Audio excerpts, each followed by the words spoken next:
오늘 저녁에는 북상하는 장마 전선의 영향으로 제주도에 장맛비가 시작되겠습니다.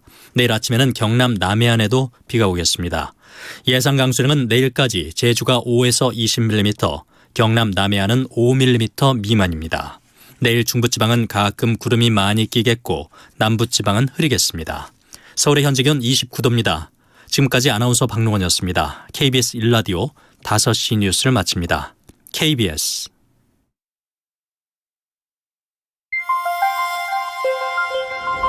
대한민국 중심 채널 KBS 1라디오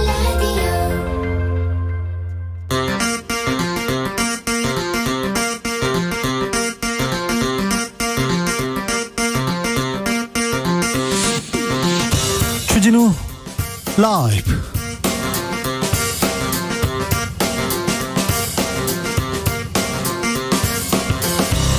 (2022년 6월 20일) 월요일입니다. 안녕하십니까, 주진우입니다.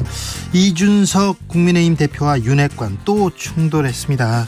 배현진 최고위원과 회의에서 발언 유출을 놓고 반말 고성 오갔습니다. 내 탓 서로 이렇게 공방 벌였는데요.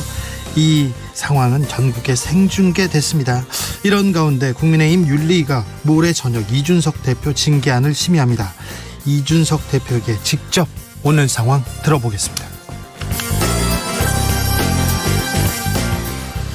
김건희 여사가 깜짝 공개 연설을 했습니다. 고 심정민 소령 추모 음악회에서 대단한 희생이었다고 발언하면서 연일 공개 행보 이어갑니다. 그런데 제2부속실 부활에 대해서는 계속 선을 긋고 있습니다. 여야는 서해 공무원 피살 사건을 놓고 공방 이어가고 있는데요. 민주당은 국민의힘이 원하면 비공개 회의로 공개하자고 제안했습니다. 정치적 원의 시점에서 짚어봅니다. 지금 국민 숨 넘어가는 상황이다. 민생 물가에 초당적으로 대응해달라. 윤석열 대통령이 민생 물가 잡겠다고 노력하겠다고 밝혔는데요. 5월 경제 고통지수가 21년 만에 최고치입니다. 물가는 고공행진 이어가고 있고요. 정부는 유류세 인하폭 확대하고 전기요금 인상 결정 미루겠다고 밝혔습니다. 그런데 정치권은 노력하는 자세가 안 보입니다. 물가 대책, 민심은 또 윤석열 정부는 어떻게 해야 할까요? 여론과 민심에서 들어보겠습니다. 나비처럼 날아 벌처럼 쏜다. 여기는 주진우 라이브입니다.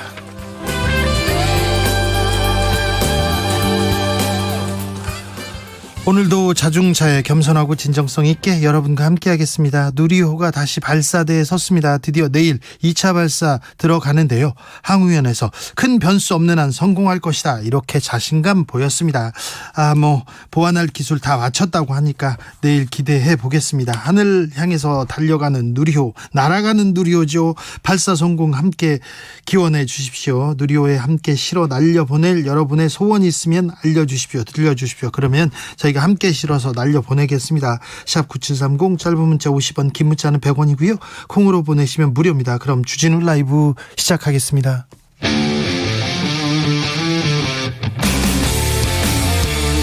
탐사보도 외길 인생 20년. 주 기자가 제일 싫어하는 것은?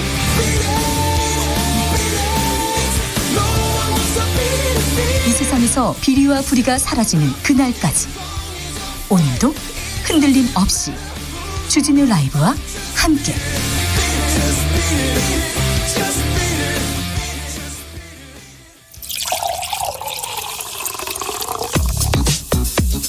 진짜 중요한 뉴스만 쭉 뽑아냈습니다. 주스 정상근 기자, 어서 오세요. 네, 안녕하십니까. 정부가 유류세 인하하기로 했습니다. 네, 정부는 어제 휴일임에도 첫 비상경제 장관 회의를 열고 기름값 대책을 내놨습니다. 정부는 지금도 역대 최대 수준인 유류세 인하 폭 30%를 다음 달부터 연말까지 법정 최대 한도인 37%로 늘리겠다라고 밝혔습니다. 이렇게 되면 리터당 휘발유는 57원, 이 경유는 38원 정도 내려가는 셈인데요. 네. 정부는 하루 40km 정도를 주행하는 가정의 경우 월 7,000원 정도의 유류비가 절감된다라고 설명을 했습니다. 그런데 자고 일어나면 기름값이 역대 최대치를 경신하고 있는 요즘 대책이 부족하다라는 지적이 많습니다. 뭐 역사상 최고로 비싸다 이렇게 계속 얘기해서 기름값에 대한 대책은 더 강구해야 될 것 같습니다. 그런데 공공요금도 줄줄이 오를 예정이에요. 네, 한국전력은 에너지 원료 가격 상승에 비해 전기요금 동결이 이어지고 있다면서 3분기 전기요금은 인상할 수 있는 최대 한도인 킬로와트시당 3원 인상을 요구하고 있습니다. 그리고 가스요금은 이미 메가줄당 0.67원 인상이 확정된 상황입니다. 다만 정부는 물가 상승 우려에 전기요금의 연료비 조정단가 결정을 전격적으로 연기했습니다. 산업부 관계자는 한전이 자구 노력을 통해서 전기요금 인상 요인을 흡수할 수 있도록 하되 얼마나 흡수할 수 있을지 등을 살펴보고 있다라면서 만약 인상해야 한다면 인상폭을 어떻게 할지 살펴보고 있다라고 말했습니다. 윤석열 대통령 물가 잡겠다 한마디 했습니다. 네, 윤석열 대통령은 글로벌 경기 침체 우려 관련해서 통화량이 많이 풀린 데다가 지금 고물가를 잡기 위해 전 세계적으로 고금리 정책을 쓰고 있는 마당에 생긴 문제다라며 때문에 근본적으로 대처할 방도는 없다라고 말했습니다.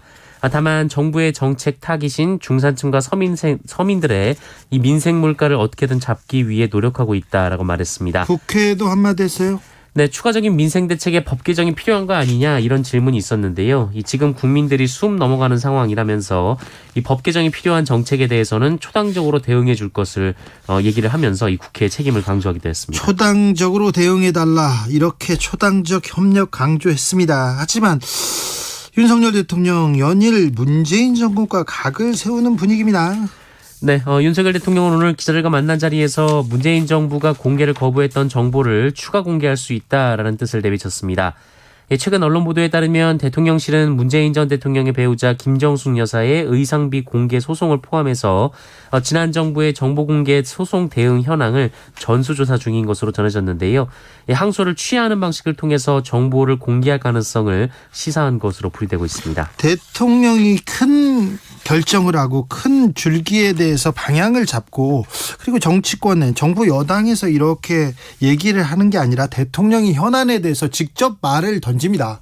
그래서 대통령의 뜻이라면서 작은 말 한마디가 크게 좀 비화되는 경향도 있습니다. 정치권에서 서해 공무원 피격 사건을 두고 큰 논쟁 시작됐습니다. 네, 여야가 연일 부딪히고 있는데요. 이 정권이 바뀌면서 해경이 그 2년 전 이 서해 공무원 피격 사건을 두고 월북 가능성이 있다라는 결론에서 월북 증거를 찾지 못했다 이렇게 결론을 뒤바꿨었습니다. 바뀌었죠. 네, 이에 대해 국민의힘은 문재인 정권에서 월북 공작을 했다며 공세를 이어갔습니다. 특히 권성동 원내대표는 어제도 이 민주당이 끊임없이 정의와 인권을 주장하지만 북한에는 예외라면서 내로남불이 아니라 북로남불이라고 비판했습니다. 북로남불까지 나왔어요. 네, 이에 민주당은 국민의힘의 공세를 신색깔론이라고 규정하고 강력 대응을 천명했습니다. 우상호 민주당 비상대책위원장은 친북 이미지를 조장하는 신색깔론적 접근이라면서 강대강 국면으로 몰고 가서 야당을 압박하겠다는 의도는 강력하게 대응할 수밖에 없다라고 말했습니다. 네. 그리고 당시 정보위원회에 참석한 국민의힘 의원들도 첩보를 보고 월북이라는 데 동의했다. 이런 주장이 민주당에서 나오기도 했는데요. 그러자 국민의힘은 민주당이 떳떳하다면 이 대통령 기록물로 지정된 자료를 공개하는 데 협조하라 이렇게 요구했고요. 이 민주당은 대북 정보자산을 무력화시키려는 것이냐며 무책임하다라고 반박하고 있습니다. 당시 그 섬에서 북한 쪽으로 이렇게 향해 가려면 조수 때문에 그냥 가만히 있으면 절대 북쪽으로 갈 수가 없고 또 섬 쪽으로 또 밀려올 수밖에 없다는 그런 내용을 해경에서 이렇게 브리핑을 했어요. 그 당시에는 그런 정보를 계속 내놓았었는데 왜 지금 입장이 바뀐 건지 그때 기록물에는 뭐라고 얘기 나왔는지 얘기를 하기 시작합니다. 그런데 윤석열 대통령이 직접 얘기를 하고 그리고 유가족들은 문재인 대통령을 직접 고발하면서 이거 문재인 나와라. 그래서 문재인 전 대통령 타깃으로 하는 거 아닌가 이렇게 하면서 정치권에서는 계속해서 격돌하고 있는 상황입니다. 이 사안은 계속해서 좀 커질 것으로 봅니다. 여기에 대통령이 한마디를 해서 더 그렇습니다. 김건희 여사 공개석상에서 연설을 했네요. 네, 윤석열 대통령의 부인 김건희 여사가 그제 고 심정민 소령을 추모하는 음악회에서 공개 연설을 한 사실이 알려졌습니다. 고 심정민 소령은 공군 제10 전투비행단 소속으로 지난 1월 임무 수행을 위해 F-52 전투기를 몰고 이륙하던 중 추락해 순직한 바 있습니다. 이 고의는 민가 쪽으로 기체가 추락하는 것을 막고자 조종관을 끝까지 놓지 않았던 것으로 전해지고 있습니다. 어떤 연설을 했답니까? 네, 보도에 따르면 김건희 여사는 이 젊은 군인의 희생은 정말 대단한 희생이고 대단한 사랑이었다고 생각한다라고 말했다고 합니다. 당시에 뭐 탤런트 박상원 씨를 비롯해서 많은 사람들이 그 모임에 있었는데 연설을 했다고 하네요. 그런데요, 김건희 여사 계속 행보를 이어가고 있네요. 네, 이번 추모음악회를 비롯해서 김건희 여사가 소화한 외부 일정이 지난 일주일간 7건에 달한다라고 합니다. 특히 지난주 금요일에는 문재인 전 대통령의 부인 김정숙 여사도 서울 모초에서 만난 사실이 알려졌습니다. 어떤 행보를 보일지 지켜보겠습니다. 이준석 대표에 대한 윤리위원회 내일 모레 열린다고 합니다. 네, 국민의힘 중앙윤리위원회는 내일 모레 오후 7시 회의를 열어서 이준석 대표의 성상납 의혹 관련 사안을 심의할 예정이라고 밝혔습니다. 자, 그런데 오늘 국민의힘 최고위원회에서 이준석 대표, 배현진 최고와 크게 충돌했어요. 네, 이번에는 비공개 최고위원회의 진행 여부가 문제가 됐는데요.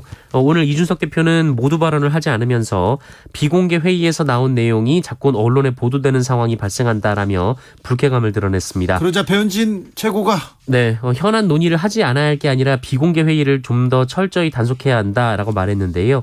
두 사람은 누가 비공개 회의 내용을 유출했는가를 두고 말다툼을 벌이다가 이준석 대표가 자리를 박차고 일어나기도 했습니다. 자, 이준석 대표 대선이 끝나고 나자마자 윤핵관의 핵심이라고 불리는 정진석 의원한테서 이렇게 또 공개 비판을 당했죠. 그래서 뭐 석석대전이 있었는데 그 이후에 민들레 모임, 그리고 윤핵관과 지금은 신윤핵관이라고 하는 배현진 최고와 갈등, 이준석 대표와 이 윤핵관과의 갈등, 이 갈등은 어떻게 되는지 저희가 2부에서 이준석 대표 직접 모셔서 이야기 들어보겠습니다. 이재명 민주당 의원은 지지자들과 함께 산에 올랐네요. 네, 이재명 민주당 의원은 지난 토요일 자신의 지역구에 있는 계양산에서 지지자들을 만나 이 정당에서는 당원 의사가 제대로 관철되는 게 중요하다라면서 나라의 주인은 국민, 정당의 주인은 당원이라고 말했습니다. 그러면서 당원의 의사가 제대로 관철되고 당원이 단단한 정당이 진정한 민주정당이라고 말했습니다. 민주당은 전당대회 준비위원회를 꾸렸습니다. 네, 민주당은 오늘 차기 지도부 선출을 위한 전당대회 준비위원회 구성을 마치고 본격적인 전당대회 준비 체제로 돌입했습니다. 전준위는 7월 하순으로 예상되는 후보 등록이 시작되기 전까지 한 달 남짓의 기간에 전당대회 규칙을 확정할 것으로 보이는데요. 세부 규칙을 어떻게 하느냐에 따라서 여러 논란이 나올 것으로 보입니다. 우크라이나에 의용군으로 간 우리 국민이 있는데요. 4명이 사망했다는 러시아의 발표가 있었어요. 이거 확인된 건가요? 네, 러시아 국방부는 현지 시간으로 17일 우크라이나 측 외국 용병 현황 자료를 발표했는데요. 사실관계 확인 중에 있다라고 밝혔는데요. 다만 지난 4월 이 정부는 의용군으로 참가한 우리 국민 중 사망자 2명이 있다는 비슷한 첩보를 입수한 것으로 전해졌습니다. 그러나 현재까지 사망자를 정확하게 확인하지 못한 상황입니다. 누리호는 다시 발사대에 섰습니다. 네, 오늘 다시 발사대에 우뚝 섰습니다. 과학기술정보통신부와 한국항공우주연구원은 오늘 오전 7시 20분 이 무인 특수 차량에 실려 발사대로 향한 누리호가 오전 11시 10분쯤 발사대 기림 및 고정 작업까지 완료됐다라고 밝혔습니다. 특별한 이상이 발생하지 않는다면 오늘 오후 7시 이전에 발사대 설치 작업이 종료가 될 것으로 예상이 되고 있고요. 이 발사 예정일인 내일 오전 이 누리호 발사관리위원회를 개최해서 이 누리호의 추진체를 충전할지 여부를 결정할 예정입니다. 현재 유력한 발사 시점은 내일 오후 4시입니다. 변수는 날씨입니다. 장마가 시작된 걸까요? 장마전선은 어디쯤 왔다고 합니까? 네, 현재 중국 남부지방부터 일본 남쪽 해상까지 발달한 장마전선의 영향으로 제주도에 비가 내리고 있다라고 합니다.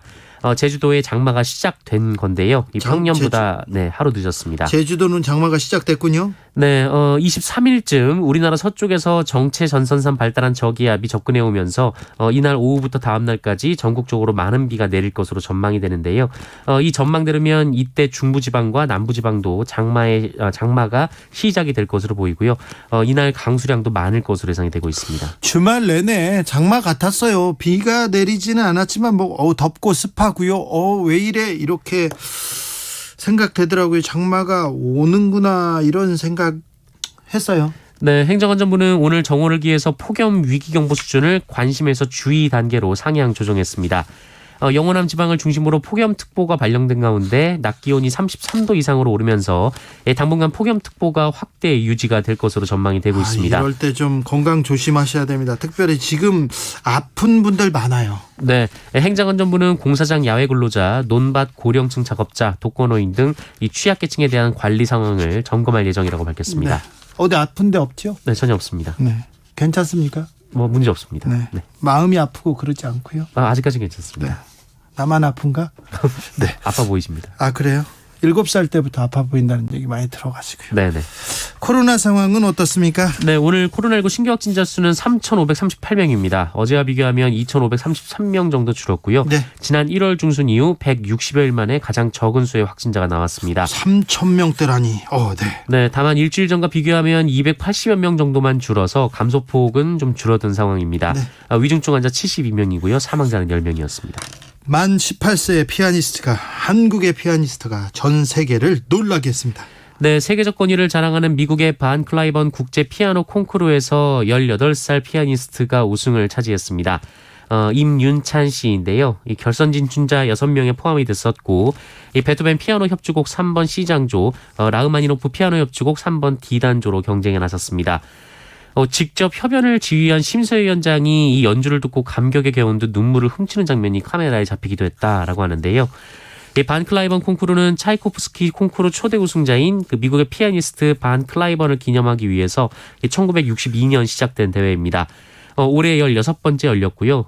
그동안 수많은 이 클래식 거장들을 배출을 해왔습니다. 지난번 우승자도 한국인이었어요? 네, 2017년 선우 예건 씨에 이어서 이 한국인 연주자 콩쿠르 2연패이기도 하고요. 임윤찬 씨는 60년 대회 역사상 최연소 우승 기록까지 갈아치웠습니다. 네, 만 18세인데요.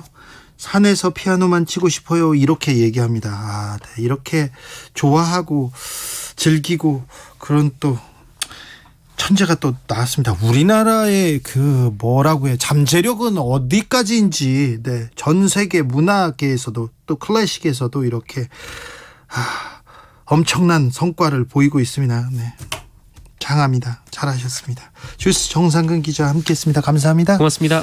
누리호의 성공 기원, 그리고 누리호에 날려보내고 싶은 메시지 보내달라고 했는데 계속 주시네요. 김배공님께서 우리나라 성행하는 비방과 정치 혐오, 불신과 니탓 공방 이런 거 누리호에 싣고 가서 날려보냈으면 좋겠습니다. 그러니까요, 남성 여성 젠더 갈등 혐오 이런 거 다 보냈으면 좋겠습니다. 난민에 대한 혐오도 꼭 보내고 싶습니다. 3660님, 누리호만 급상승하고 물가 유가 공공요금은 하강했으면 좋겠습니다. 그러네요. 네, 주가도 급상승해야 될 텐데 그런 얘기하시는 분들 많습니다. 9909님, 누리호에 실어보내고 싶은 건 이런 시국에 남 탓하는 정치인이요. 정치인들 거기다 다 실어보낼까요?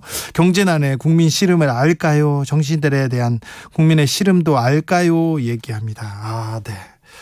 국민의 시름을 알까요? 국민의 시름을 알까요? 네. 시 같습니다. 3123님, 작년 1차 발사 때 우리 아이를 비롯해서 반 친구들이 우주항공과학자에 대한 꿈을 많이 갖게 됐다고 합니다. 우리 아이들의 꿈을 실어 나르는 누리호가 꼭 성공해서 차세대 우주항공과학자들을 많이 길러내는 자양분이 되었으면 좋겠습니다. 우리가 누리호 얘기를 함으로써 아이들이 꿈을 꿀 수도 있습니다. 더 많이 꾸고 있습니다. 굉장히 큰 교육이기도 하겠죠. 아이들의 꿈을 또 실어서 좀 날려보내고 싶습니다. 교통정보센터 다녀올까요? 정현정 씨. 덥고 습한 날씨가 이어지고 있습니다. 운전 중에 나른해지기 쉬울 텐데요. 퇴근길에 졸음운전 각별히 주의해 주셔야겠습니다. 먼저 경부고속도로 서울 쪽입니다. 주감 휴게소 1차로에서는 장애물이 있어서 처리하고 있습니다. 오산 부근에서 이어서 막히고요. 기흥동탄 부근에서 신갈분기점까지 9km 구간 천천히 갑니다. 양재에서 반포까지 제속도 못 내고 있고요. 반대 부산 쪽으로는 한남에서 서초부터 막히고 있습니다. 신갈분기점에서 수원까지 제속도 못 내고요. 경인고속도로는 서울 쪽으로 서인천에서 부평까지 4km 구간 정체입니다. 더 가서 서운분기점에서 부천까지 3km가량 천천히 가고요. 반대 인천 쪽으로는 부천에서 서운분기점까지 정체입니다. 부평에서 서인천까지는 현재 3차로가 작업으로 막혀 있고요. 서해안고속도로 서울 쪽으로 바란 부근에서 팔탄분기점까지와 매송휴게소에서 팔곡분기점까지도 퇴근길 정체가 시작됐습니다. KBS 교통정보센터에서 정현정이었습니다.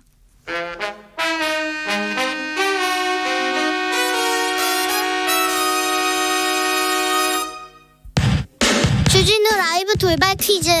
오늘의 돌발 퀴즈는 객관식으로 준비했습니다. 문제를 잘 듣고 보기와 정답을 정확히 적어 보내주세요. 정부가 정년을 연장하거나 아예 없애는 방안을 각계의 전문가와 함께 본격 논의하기로 했습니다. 저출산과 고령화 등으로 생산 가능 인구가 급격하게 줄어드는 인구 절벽이 코앞으로 다가왔기 때문인데요. 기업과 청년층 설득이 주요 과제가 될 전망입니다. 자, 여기서 문제 드릴게요. 현재 정년 나이는 만으로 몇 세일까요?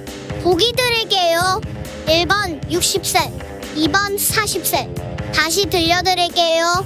1번 60세, 2번 40세. 샵 9730 짧은 문자 50원, 긴 문자는 100원입니다. 지금부터 정답 보내주시는 분들 중 추첨을 통해 햄버거 쿠폰 드리겠습니다. 주진우 라이브 돌발 퀴즈 내일 또 만나요.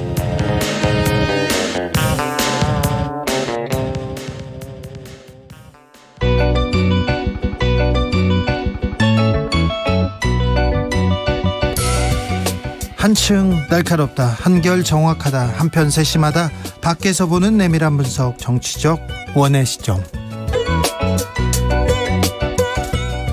오늘의 정치권 상황 원에서 더 정확하게 분석해드립니다. 최민희 전 더불어민주당 의원 어서 오세요. 예, 안녕하세요. 불굴의 희망 최민희입니다. 오신환 전 미래통합당 의원 어서 오세요. 네, 안녕하세요. 오신환입니다. 네, 전 의원 말고 오신환 의원님께서는 다른 직업도 있죠.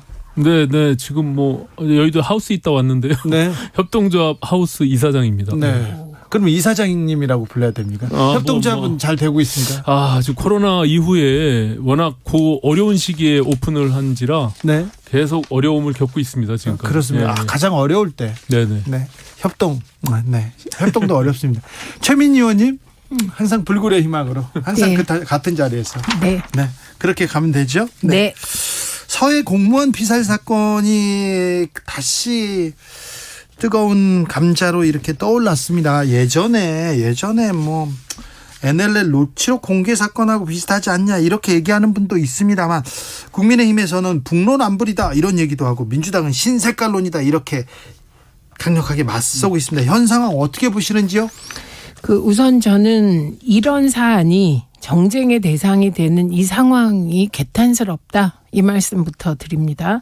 그리고 제가 늘 주장하는 게 안보 관련한 사안, 그다음에 코로나19 등 관련 사항, 이런 것들은 정쟁하지 말고 팩트를 서로 확인할 수 있는 거기 때문에 그냥 조용히 정치권에서 해결하는 게 좋겠다고 보는데, 이 건까지 이렇게 불거져서 유감입니다. 근데 지금 이 상황에서 가장 지금 어려운 처지에 있는 게 해경 같아요. 네. 해경은 2014년 세월호 때도 사실 해경이 해체되는 아픔을 겪었는데, 이번 이 사건으로 제가 가장 주목한 것은 해경 내부의 분위기입니다.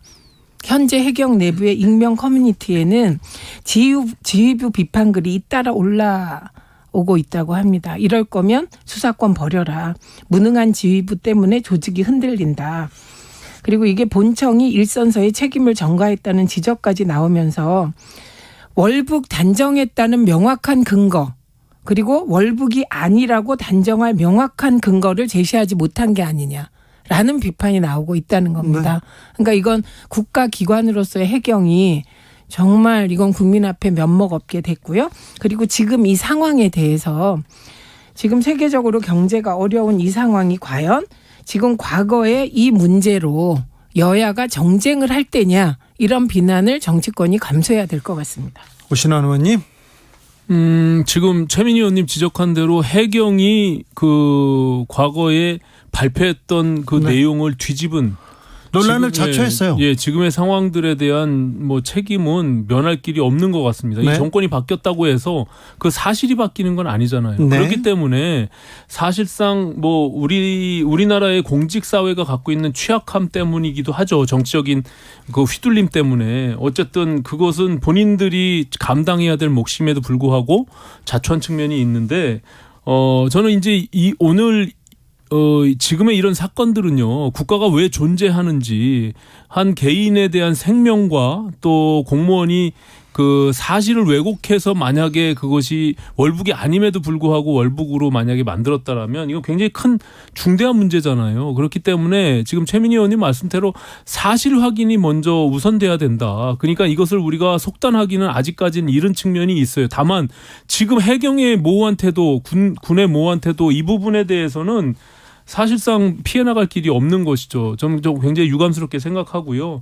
다만 지금 이것이 어쨌든 국가 기록물, 대통령 기록물과 관련해서 이것을 과연 어디까지 오픈할 수 있는지 또 이거 국회 본회의를 통과해야 되는 문제들이 남기 때문에 그것이 안 된다면 그 이전에 수사했던 기록들 가지고 팩트 체크를 분명히 할 수가 있는 그런 과정으로 갈 것 같습니다. 예. 일단 뭐 사실 확인 먼저. 네. 예. 하고 그다음에 정치권에서 다퉈도 될 것 같은데 정치권에서 지금 계속해서 뜨겁습니다. 네, 뜨겁습니다. 여기에 윤석열 대통령이 한마디 하면서 이게 더 속도를 더 내고 있는 거 아닌가 그런 생각도 듭니다. 네, 윤석열 대통령이 법과 원칙에 따라 공정하게 처리하겠다고 했습니다만 사실은 그 뼈다귀 말은 그 본래 전달하고자 싶은 말은 월북이 아닌데 월북으로 단정한 게 아니냐 하는 의혹이 깔려 있다고 보고 있지요. 그러다 보니 이게 정쟁화된 측면이 있습니다. 그래서 저는 신색깔론이다. 야당이 이렇게 얘기하는 건 야당으로서 당연하지 않습니까? 그런데 오늘 조금 진전된 안이 나왔습니다. 민주당에서 여야가 합의한다면, 여당이 동의한다면 당시 국방위에서 보고받은 내용을 공개하자. 예, 그게 그 비밀스러운 사항에 대해서 여당이 동의하면 공개해서 팩트를 확정하자 이런 제안이 나왔기 때문에 저는 이걸 공개하거나 아니면 여야 의원들이 확인하거나 방법은 여러 가지 있다고 생각합니다. 그래서 사실을 확인함에 있어서 일단 파장을 크게 하기보다는 팩트를 확인해라 여야가. 그럼 비공개 방식으로 확인을 하고 거기에서 끝나면 좋고 안 끝나면 공개하는 방식으로 나아갔으면 좋겠습니다. 오늘 민주당에서 좀 진전된 안이 나왔다고 봅니다. 근데 이제 그 당시에도 이런 논란이 끊임없이 있었잖아요. 여야가 입장을 달리했었고 특히 이제 그 유가족들의 경우는 계속적으로 문제 제기를 했음에도 불구하고 이것을 어디에 호소할 데가 없었던 거죠. 그리고 윤석열 대통령이 후보 시절에 이 유가족을 만났었거든요. 네네. 그렇기 때문에 본인이 약속한 부분들에 대해서 진실 규명을 하겠다라는 원칙적인 얘기를 한 것인데 앞서 말씀드린 대로 이 정보가 과연 어디까지 공개할 수 있느냐의 여부가 분명히 판단이 있어야겠죠. 근데 저도 정보위 활동을 해봤지만 사실 국회에다가 보고하고 뭐 그 서류 작성해서 문건으로 전달되는 것이 결국엔 다 외부로 유출될 것을 전제해서 전달되기 때문에 제가 봐서는 그런 정도 공개해도 크게 문제는 없을 것이다. 만약에 민감한 사안이라면 아까 최민희 의원님 말씀처럼 여야 의원들이 공히 같이 볼 수가 있거든요. 네. 저희가 법사위에 있을 때도 감사원 기록물도 합의를 해서 보고서 바깥으로 유출하지 않는 조건에서 보고서 서로들 동의하는 선에서 마무리하는 경우들이 있거든요. 어디까지 공개할지 또 합의를 하면 되니까요. 그렇죠. 예. 이 부분에서 놓치면 안 될 것은 이게 월북이건 아니건 빨리 특정하라. 우린 이런 요구를 합니다. 근데 더 중요한 건 월북했다고 하더라도 이건 만일이에요. 북한이 우리 국민을 해상 위에서 쏴서 죽음에 이르게 했다는 점에 대해서는 여야 공이 북한에 의해서 규탄하고 책임을 물어야 하는 사안이었고 이 부분만은 여야가 입장이 다를 수 없다고 생각하고 아니 근데 그 당시에도 여야가 규탄하고 대통령도 규탄하고 그래서 그랬습니다. 북한에서 김정은 위원장이 직접 사과하지 않았습니까? 예, 그래서 그런 과정이 있었다는 점은 확인을 하고 넘어가야 될 것 같습니다. 아무튼 예, 두 분 좀 조언을 경청해가지고 국회에서 일단 사실 확인을 하고 그 다음에 어디까지 공개할 건지 진실은 무엇이었다. 우리가 확인한 진실은 어디까지였다. 이 부분에 대해서 좀 먼저 말하는 게 맞는 것 같습니다. 강보현님께서 진실을 밝혀야 합니다 얘기하셨고요.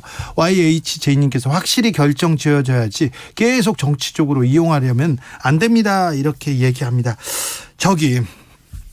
이 문제 말고도 지금 전 정부 수사 그리고 이재명 의원 관련 수사들이 계속 이어집니다. 이제 사정 전국 본격화될 것이다. 검찰과 그 법무부가 이게 정치에 뒤에서 정치에 지금 개입하는 거 아니냐 얘기하면서 적폐청산이다 아니다 정치 보복이다 얘기 나오는데 이 부분은 어떻게 보시는지 오신환 의원님? 참 정말 어려운 문제입니다. 이게 뭐 당연히 이제 야당 입장에서는 정치 보복이라고 할 수밖에 없을 테고요. 네. 과거에 몇 년 전에 저희가 또 똑같이 그랬으니까요. 예. 그리고 지금 현 정권에서는 뭐 금태섭 의원도 지적한 바와 같이 법적으로 범죄 행위가 드러났는데 그럼 어떻게 하겠다는 거냐라고 주장할 수밖에 없는 상황이죠. 근데 이거는 사실상 이것이 역사가 계속 되풀이되는 이 연결고리를 누군가는 끊어내야 된다라고 저는 생각합니다. 예. 그래야 우리 정치 역사가 바로 갈 수 있는데 참 어려운 결단이고요.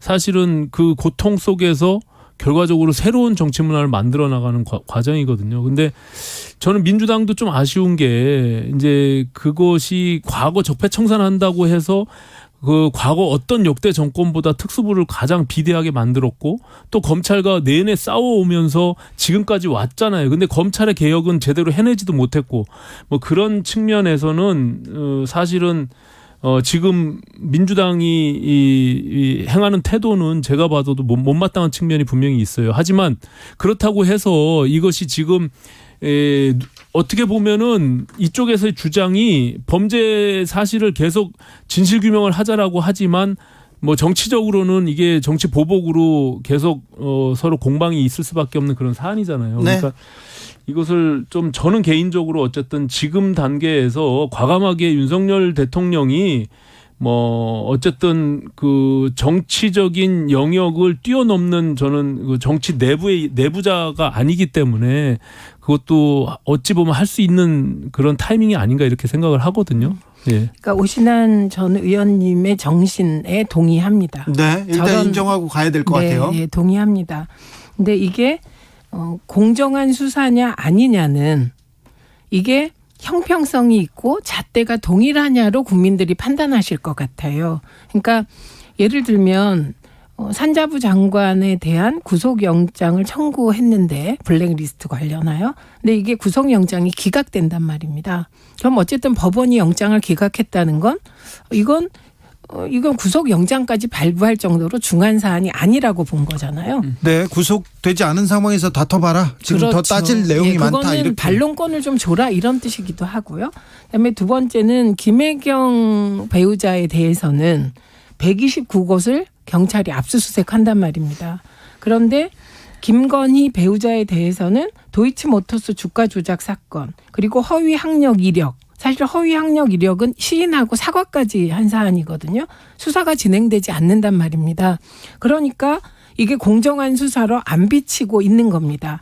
그래서 우선은 수사를 하려면 공정했으면 좋겠다. 이게 모두의 바람일 거고 그렇지 않고 이게 정말 반복되는 정치 보복의 과정이라면 그럼 이건 그 고리를 끊어야 되겠다라는 오신환 의원님의 말씀에 동의합니다. 근데 어쨌든 지금 산자부 관련된 내용은요. 블랙리스트 사건은 뭐 먼저도 말씀드렸지만 환경부에 이미 판결이 난 그 사안이 있어서 그것을 회피할 수는 없고요. 구속영장이 기각된 것은 범죄 사실을 충분히 입증할 측면이 있음에도 불구하고 이거 구속할 만한 사유가 아니라는 판단이 있었던 거죠. 그러니까 그것이 범죄가 무죄로 판단하기에는 아직 이른 것 같고요. 네. 어쨌든 그건 이제 다퉈볼 여지가 있다라는 정도로 우리가 해석하면 맞을 것 같은데 이것이 저는 아까 말씀드린 대로 검찰이 늘 정권이 바뀌면서 또 뭐 일부 소위 정치검찰이라고 하는 그 우리가 지적했던 그 부분에 대해서 5년 내내 문재인 정권에서 싸워왔음에도 불구하고 개혁을 못했잖아요. 제도나 예. 시스템으로도 만들지 못했고. 부족했습니다. 예. 그래서 그런 점에서 아까 스스로의 먼저 자기 성찰과 반성이 있은 다음에 네. 이 부분에 대해서는 부족함이 있었다. 그리고 이거 우리가 앞으로 우리 역사가 좀 바로 가기 위해서는 이런 반복되는 어떤 아픔의 역사들은 있어서는 안 된다. 이렇게 해야 되는 것이 아닌가 저는 이런 생각을 갖습니다. 민주당이 그 부분에 대해서는 좀 인정하고 가야 될 것 같습니다. 그런데요. 오신환 의원님. 네. 그 검사들이 대통령이 되고 장관이 되고 권력의 핵심으로 와 있어요. 그래서 검찰이 움직일 때마다 이거 누구의 의중이 실린 거 아닌가. 그렇게 정치적으로 읽힐 수밖에 없는 그런 구도가 짜져버린 거는 어쩔 수 없어요, 지금. 이제 그게 사실은 뭐 누굴 탓할 수가 없는 거죠. 사실은 검찰총장을 하다가 옷 벗고 나와서 대통령이 됐고, 또 그 당시에 민주당이 탄압을 했다라고 하는 한동훈 검사장이 결국 법무부 장관이 된 지금의 상황이 그렇게 지금 말씀하신 대로 의혹의 눈초리를 가질 수밖에 없는 그런 상황을 만든 거죠. 그리고 사실은 저는 뭐 검경 수사권이 분리돼야 된다라고 주장을 해왔던 사람으로서 네. 그것이 그냥 수사권을 완전히 배제하고 못하게 해서 할 수 있는 것은 아니었거든요. 근데 수사권과 기소에 대한 것들을 같이 연장선상에서 놔야 되는 부분들이 분명히 있음에도 불구하고 수사 자체를 못하게 막는 것은 그건 또 역행하는 부분들이 분명히 있었어요. 그래서 그런 점들에 대해서 너무나 과하게 이념이 개입해서 조금 일을 처리한 것이 아닌가 그런 아쉬움이 있습니다. 그러니까 검찰 개혁에 대해서 저는 검경 수사권 조정에서 검찰 수사권 완전 뭐 박탈 예. 요 과정으로 가는 과정에 섬세하지 못한 접근이 있었다. 이건 네. 인정됩니다. 네. 그런데 그렇다고 해서 그러면 검찰이 기소권만 갖게 하는 것이 검찰 개혁 방향을 거스르는 건가? 저는 그렇게 생각이 안 됩니다. 그래서 검찰 개혁 전체가 실패했다기보다는 검경 수사권 조정이나 공수처 만드는 과정은 직접 참여하셨잖아요. 네네. 그래서 그 부분까지는 저는 합의에 의해서 잘 갔다고 보고 이후에 소위 검찰 개혁 시즌 2, 개혁 시즌 2라고 하는 부분에서 과연 섬세하게 매끄럽게 일처리를 잘했냐 이 부분에 대해서는 이견이 있을 수 있다. 그 정도이고요. 그다음에 저는 국민들의 우려는 이런 지점 같아요. 어쨌든 결과 그러니까 뭐 누가 잘잘못으로 검찰총장이 대통령이 됐다. 이건 과거니까. 근데 현실로 보면 대통령도 검사 출신, 법무부 장관도 검사 출신, 청와대 주요 보직에 검사 출신이 포진해 있고 심지어 검찰과 맞서서 또 다른 수사권을 가진 경찰, 그 경찰을 관장하는 행안부 장관이 대통령하고 아주 가까운 사람인데 그 경찰국을 행안부에 두겠다는 이런 모든 움직임을 아마도 그 개별 담당자들은 개별적으로 하기 때문에 전체를 보는 건 아니잖아요. 국민들은 이걸 전체로 통으로 보는 거예요. 그 정점에 누가 있냐? 검사 출신 대통령이 있다. 제가 이제 이렇게 보이기 때문에 그러니까 국민들은 의심할 수밖에 없는 조건이 형성되어 있기 때문에 더 조심해야 되는 상황이다. 이 말씀을 꼭 드려야 할 것 윤석열 같습니다. 정부가 지금 이제 과거 민주당 정부도 늘 그 이전에 이명박 박근혜 정부 탓을 했잖아요. 근데 지금 대통령의 워딩도 그렇고 일부 정치권에서 문재인 정부 때 더하지 않았냐라고 말하는 것은 굉장히 조심스러워요. 저도 토론할 때 보면 그런 유혹에 계속 느끼거든요. 네. 그러니까는 아까 말씀하신 대로 법무부 장관, 행안부 장관 말씀하셨는데 친하게 따지면은 추미애 장관이 당대표를 했던 민주당의 추미애 장관과 대통령은 가깝지 않으셨어요. 아니죠. 근데 어쨌든 이건 별 주제가 아닙니다. 예를 들어서 그래서 뭐 행안부 장관도 전해철 장관이 했잖아요. 그러니까는 민주당의 국회의원이 우리가 그렇게 반대했음에도 불구하고 그렇게 했던 그 사례들이 있거든요. 이거 단순히 대통령과 행안부 장관이 친분을 따질 문제는 아니다. 아니 중요한 건 그런데 경찰국을 둬서 행안부에 경찰국을 둬서 직접 통제하려고 한다. 그래서 경찰들이 반발하고 있는 네. 상황이 그 부분은 저희가 겁니다. 따로 따지고 있습니다. 자, 네. 오늘 듣고 싶은 얘기가 많아서요. 심은정님께서 정치인들 참 재밌어요. 자신들은 관행이라고 하고 상대편은 적폐라고 하고 국민들 눈에는 똑같아 보이는데 얘기합니다. 잘못은 있는데 수사를 안 하는 것도 잘못된 거라고 봅니다. 이사사님께서 말씀하셨고요. 9912님 수사를 하려면 양쪽 모두 공정하게 수사한다면 수긍합니다. 찬성합니다. 이렇게 얘기했습니다. 근데 아까 산자부 이야기에 나와서 그러는데 한상혁 방통위원장, 전현희 국민권익위원장 사태 이야기가 계속 나오는데 이거 어떻게 풀어야 될까요?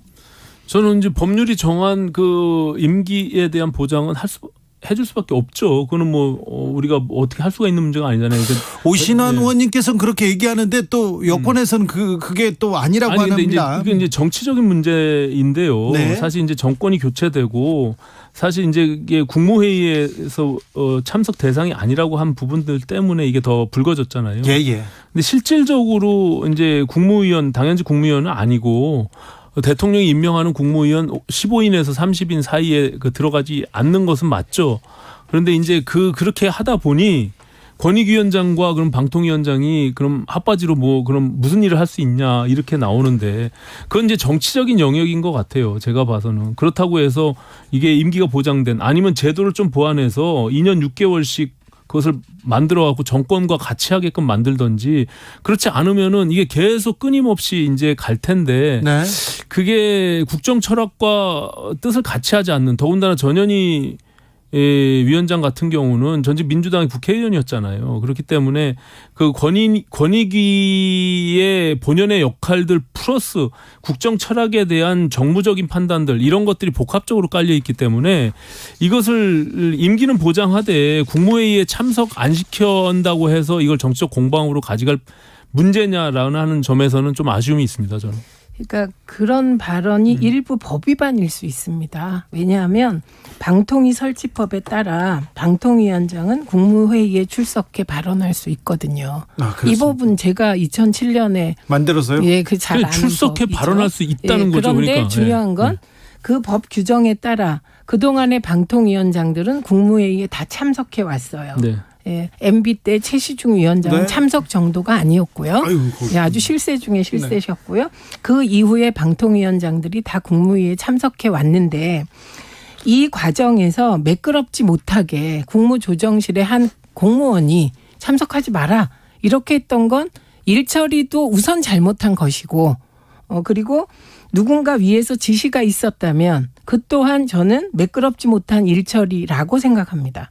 왜냐하면 사실 방통위원장이 출석하거나 말거나 대세에 지장이 없거든요. 그런데 출석하지 말라는 메시지는 객관적으로 보면 인정하지 않겠다는 것으로 보일 수 있거든요. 오신환 의원님, 네. 대통령이 이런 문제에 대해서는 좀 껄끄러운 문제에 대해서는 그냥 지나가도 되는데 굳이 이렇게 한마디 합니다. 굳이 그 사람 나올 필요 있나? 이렇게 한마디 합니다. 그러면서 또 관심이 집중되고요. 근데 이제 대통령께서 사실은 이제 도스태핑 하면서요. 이게 소위 약식 회견들을 계속 매일 데일리 하잖아요. 네. 그러니까 매일 정치적 이슈에 대해서 현안에 대응하고 계시거든요. 네. 저는 저게 뭐 새로운 문화를 만드는 것은 뭐 바람직하다고 보여지는데 최근에 들어서 이제 본인이 스킵할 답변을 하지 않아도 되는 것들을 안 하시더라고요. 저는 그게 바람직하다고 봐요. 그러니까 그게 한마디 한마디가 정치 네. 현안에서 크게 파장을 일으키고 또 정치적 공방을 가져갈 수밖에 없는 그런 사안들이 분명히 있거든요. 또 그렇죠. 언론 입장에서는 그런 예민한 것들을 물어볼 수밖에 없고요. 네네. 그렇기 때문에 이제 그런 답변에 있어서는 조금 정치적 판단도 고려해서 말씀하시는 게 좋겠다 이런 생각 같습니다. 근데 이 방통위원장이 이렇게 늘 그 갈등의 초점이 되는 건 방통위가 소위 방송사들을 규제 진흥하는 기관이기 때문이거든요. 방송사, 언론사를 비롯해서 그리고 통신업체까지요. 하고 있죠. 그렇기 때문입니다. 근데 왜 그러면 임기를 뒀냐? 방송의 독립성을 보장하기 위해서거든요. 그래서 사실은 굉장히 이걸 무리하게 해결하는 이유 중에 하나는 사실 방송사 사장 바꾸고 싶을 때 정권이 개입합니다. 그래서 MB 때 정연주 사장을 무리하게 퇴출시키는 과정이 두고두고 MB 방송장악의 대명사로 됐고 네. 그때 배임으로 퇴출당했던 정연주 사장은 대법원에서 최종 무죄 판결 받았습니다. 예, 그래서 이 부분과 관련해서 저는 다른 데는 모르겠지만 방통위원장 임기는 보장해야 한다고 생각을 해요. 그건 어떤 정권이든 반복되더라도. 왜냐하면 지금은 방송사들이 조용히 있는데 만약에 방통위원장을 물러나게 하면 강제로. 근데 그럴 가능성은 없어 보입니다. 왜냐하면 그 한상혁 위원장이 침묵을 깨고 얘기를 했습니다. 독립성이 해쳐지면 안 된다. 그리고 성실히 맡은 바 임무를 수행하겠다. 이렇게 입장을 밝혔기 때문에 이건 안 물러나겠다는 메시지로 읽히거든요. 그래서 이게 내년 7월이에요. 1년이거든요. 근데 이 1년을 못 기다리고 방통위원장을 무리하게 예를 들면 뭐 다른 비리를 캔다거나 이런 식으로 하면 그건 곧바로 다음 스텝이 방송사 사장 교체라는 것을 MB 때 경험상 다 알고 있는 거예요. 우리도 알고 국민들도 알고. 그래서 저는 딴 건 모르겠고 방통위원장 임기는 정권이 바뀌어도 보장해야 한다. 이게 방송법의 정신이다. 아니, 이 그러니까 말씀 그거는 드립니다. 당연히 보장이 될 수밖에 없고요. 이게 또 새로운 문화를 이제 남기게 되는 건데 만약에 늘 그랬어요. 이제 윤석열 정부가 임명한 방통위원장도 향후 당연하죠. 5년 뒤에 정권 교체가 되면 또 마찬가지의 선례가 남게 될 겁니다. 그렇죠. 그러니까 임기 보장해야 돼요. 그거는 이제 법이 정해놓은 거예요. 법률에 의해서 그것을 뭐 강제적으로 압박해서 만약에 쫓아낸다고 하면 또 하나의 블랙리스트가 발생해서 수사 대상이 될 수밖에 없겠죠. 네네. 다만 저는 국무회의에 아까 최민희 의원님 말씀처럼 그건 할 수 있다라는 열어놓여 있는 법률의 조건이지 그건 발언을 국무위원회 꼭 회의에 참석해가지고 그 대상이니까 내가 그것을 해야 된다라고 주장하는 것은 네. 제가 봐서는 좀 맞지가 않아요. 아니 지금 방통위가 그 주장을 하는 것이 아니고 그러니까요. 엉뚱한 평지풍파를 윤석열 정부가 만든 것입니다. 자, 여기까지 하고요. 국회로 가볼까요? 국회는 안 열리네요. 그 원구성이 지금 3주째 안 돼가지고 청문회 열릴 수 있을지 모르겠습니다. 일을 해야 되는데요. 민생이 어렵다고 물가 때문에 힘들다고 하는데 이 일이 안 되는 것 같습니다. 국민의힘에서는 일단 좀 파열음이 막 들립니다. 오늘 이준석 대표와 또 신윤핵관 배현진 최고의 이 설전 어떻게 보셨습니까, 오신환 의원님? 별로 좋게 보지는 않았죠. 왜냐하면 이제 새 정부 출범하고 또 선거가 끝나자마자 당대표와 최고위원이 꼭 권력 투쟁하는 것처럼 비춰지는 모습은 뭐 바람직하지 않고요. 그 내용으로 봐도 제가 봐서는 뭐 국민들한테 좀 창피스러운 뭐 네. 그런 모양이에요. 그래서 하루빨리 뭐 좀 정리가 됐으면 좋겠는데 네. 뭐 특히 이제 윤리위가 제일 큰 문제겠죠. 그렇죠. 네, 윤리위가 이제 뭐 내일 모레 지금 개최한다라고 지금 예고돼 있기 때문에 윤리위의 결정이 굉장히 또 다른 큰 갈등으로 지금 남아 있거든요. 그렇죠. 네, 예. 네. 그게 제일 걱정입니다. 제가 이준석 대표로서는 또 물러설 수 없어요. 그러니까 그 당대표와 최고위원의 갈등이 보기 좋지 않다. 국민 보시기 안 예쁘다. 그러면 너무 당연한데 이게 더 근본적인 그 의혹은 그런 거죠.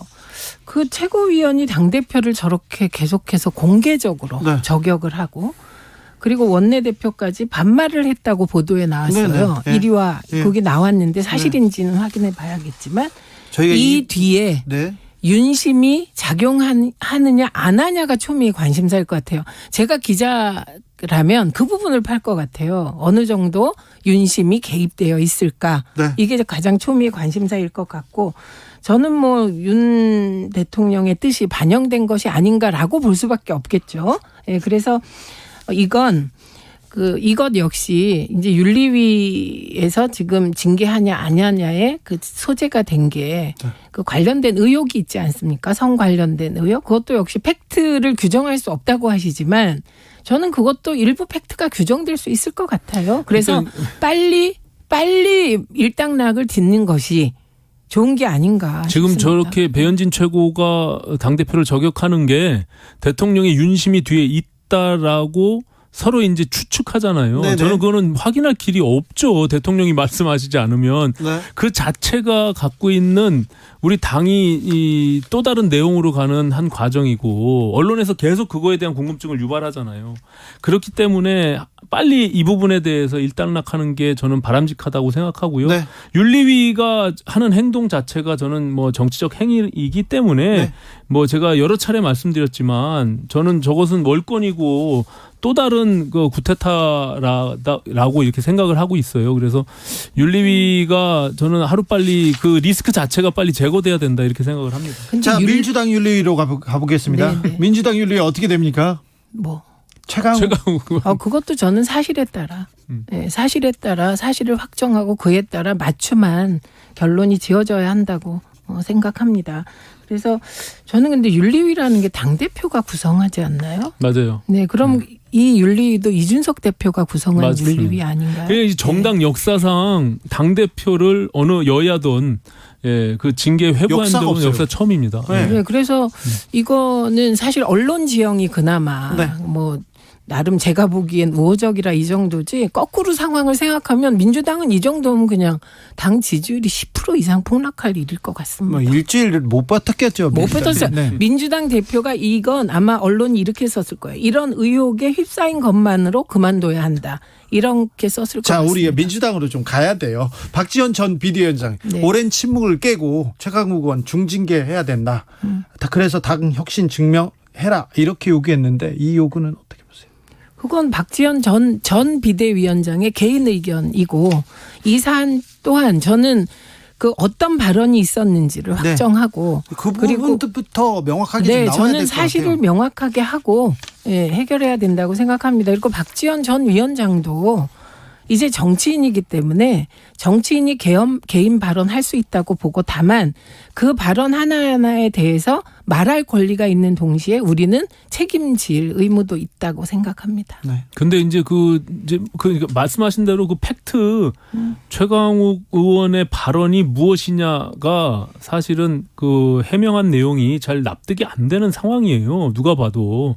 그리고 그 보좌진들 협의회에서 지적했던 그 부분들도 있고 그러니까 그 과하게 그것을 비호하고 했던 부분들. 박지원 비대위원장이 그 내용 팩트를 정확하게 알기 때문에 중징계해야 된다라고 저는 발언했다라고 생각이 들고요. 그 말씀하신 대로 팩트 체크를 네. 한 다음에 네. 그것이 짤짤이 발언이 아니라면 그것은 굉장히 사실상 성희롱. 짤짤이 발언을 했다는 거잖아요. 그죠? 네. 그 이렇게 그러니까 그게 근데 그 상황에 전혀 맞지 않는 발언이잖아요. 네, 그러니까 저는 그 사실을 확정하고 그로부터 모든 게 결론이 그렇죠. 지어졌으면 좋겠습니다. 그때 어떤 발언이 있었는지 네. 사실은 뭔지 얘기하고 그 이후에 이 사안을 어떻게 처리했는지 따져보면 되겠죠. 네. 오늘도 잘 들었습니다. 오신환, 최민희, 오신환. 네. 깊숙한 정치적 원의 시점이었습니다. 깊숙한 견해 잘 들었습니다. 네, 고맙습니다. 감사합니다. 고맙습니다. 또 어디로 가세요? 협동. 약속이 있습니다. 네. 저희는 잠시 숨 돌렸다가 6시 2부로 이어갑니다.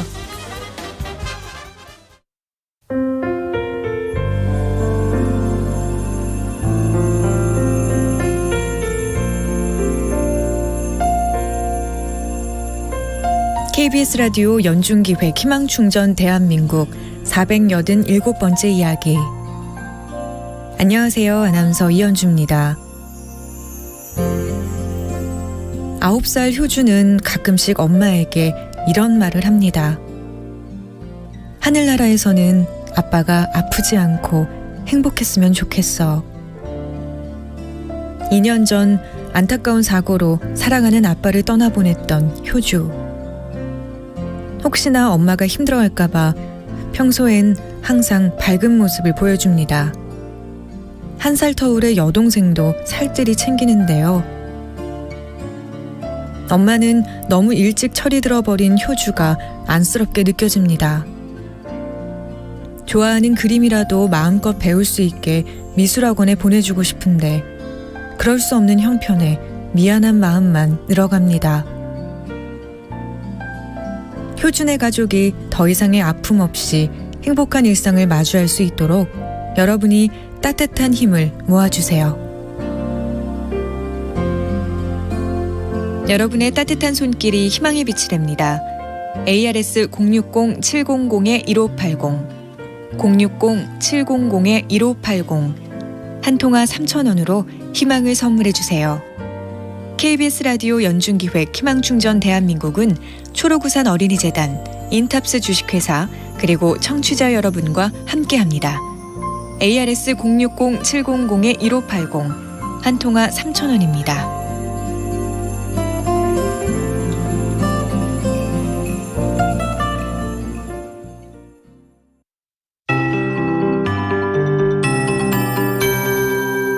KBS 58분 날씨. 오늘 내륙을 중심으로 낮 기온 30도 이상 오르면서 무더웠습니다. 서울의 낮 최고 기온 29도로 평균년과 거의 비슷했고요.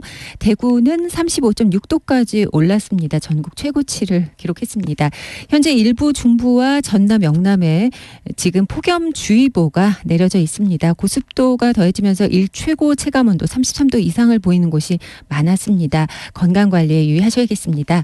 오늘 저녁까지 충청 이남으로 5에서 40mm 30mm의 소나기가 내릴 가능성이 있고요. 내일 오후에도 역시 호남 동부와 영남 내륙으로 천둥, 번개, 돌풍을 동반한 소나기가 예상됩니다. 내일 소나기양 5에서 30mm 정도가 되겠습니다. 제주 지역은 오늘 저녁부터 장마가 시작되겠습니다. 모레 오전까지 5에서 20mm 정도 예상되고요. 남동풍이 유입되면서 경남 남해안 쪽도 내일 아침 5mm 정도의 비가 뿌려지겠습니다. 오늘 저녁에 소나기 내리는 지역은 우박이 같이 동반될 수 있다는 거 참고하시기 바랍니다.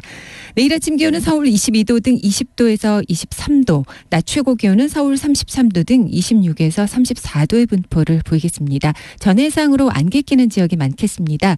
고흥은 내일 흐린 가운데 바람이 약간 불겠고요. 낮 기온 28도 예상됩니다. 지금 서울의 기온은 28.1도입니다. 강혜종입니다.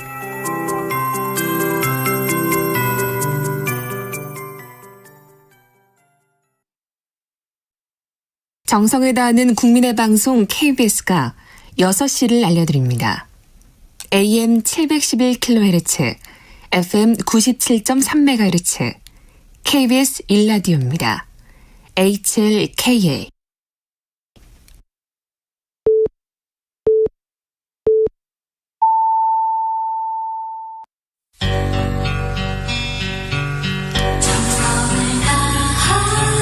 정성을 다하는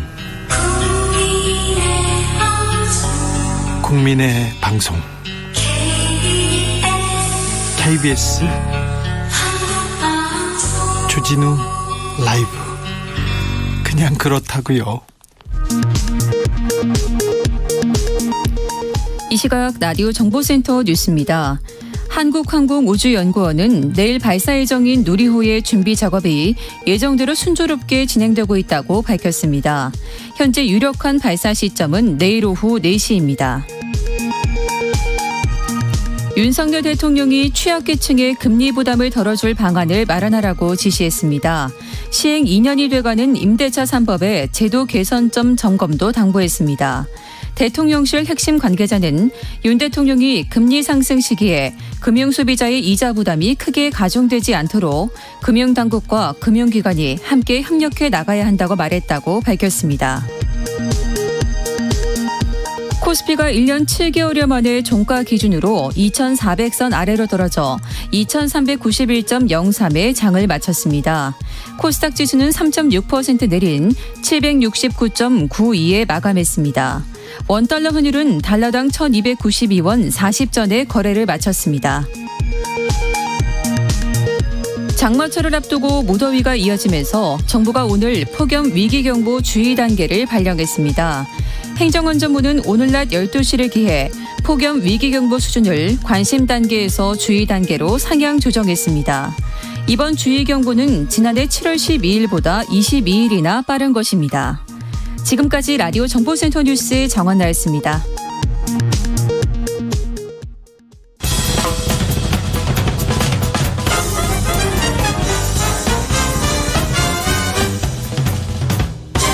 훅 인터뷰. 모두를 위한, 모두를 향한, 모두의 궁금증 훅 인터뷰.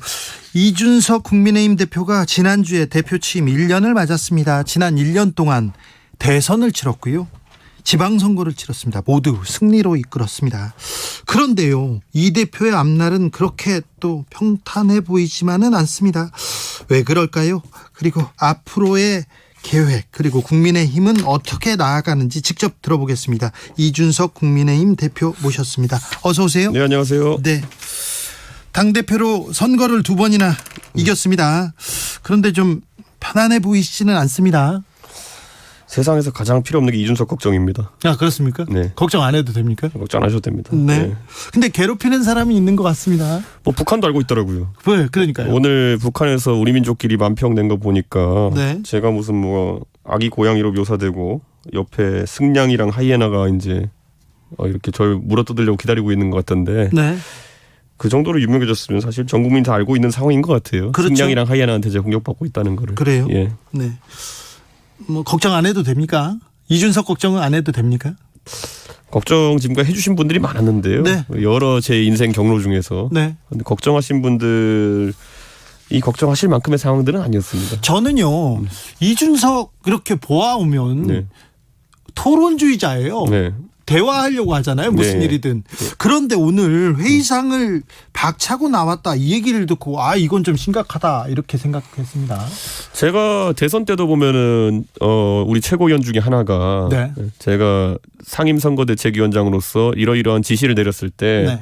당신 말은 안 듣겠다 이런 식으로 해가지고 제가 박차고 나온 적이 있거든요. 네. 그 다음으로 처음일 겁니다. 그런데 그러니까요. 오늘은 내가 뭐 특정한 것보다도 최근에 우리 당에서 이제 비공개 회의를 하면은 네. 비공개 회의에서 제가 말한 부분만 밖에 유출시키는 그런 경향성이 있습니다. 네. 근데 비공개 회의라는 거는 격식 없이 대화하자는 것인데, 그래서 자유로운 토의를 하자는 것인데, 그게 밖으로 나가기 시작하면 토의를 할 의미가 상당히 없는 겁니다. 그렇기 때문에 오늘은 그리고 또 황당했던 게 제가 이렇게 하면 회의 안 하겠다 했더니만은 네. 저도 제가 유출시켰다고 하는데 네. 이준석 대화를 이준석이 유출했을 리는 없지 않습니까? 네. 이준석에게 불리한 대화를 이준석이 유출했다는 거는 어불성설이고 예. 그러다 보니까 제가 뭐 그건 정직하기도 못한 얘기다. 그거는 제가 뭘 유출합니까? 제 얘기를 제가 왜 유출합니까? 저는 할 말 있으면 밖에 나가서 하는 스타일입니다. 네, 네. 그렇죠.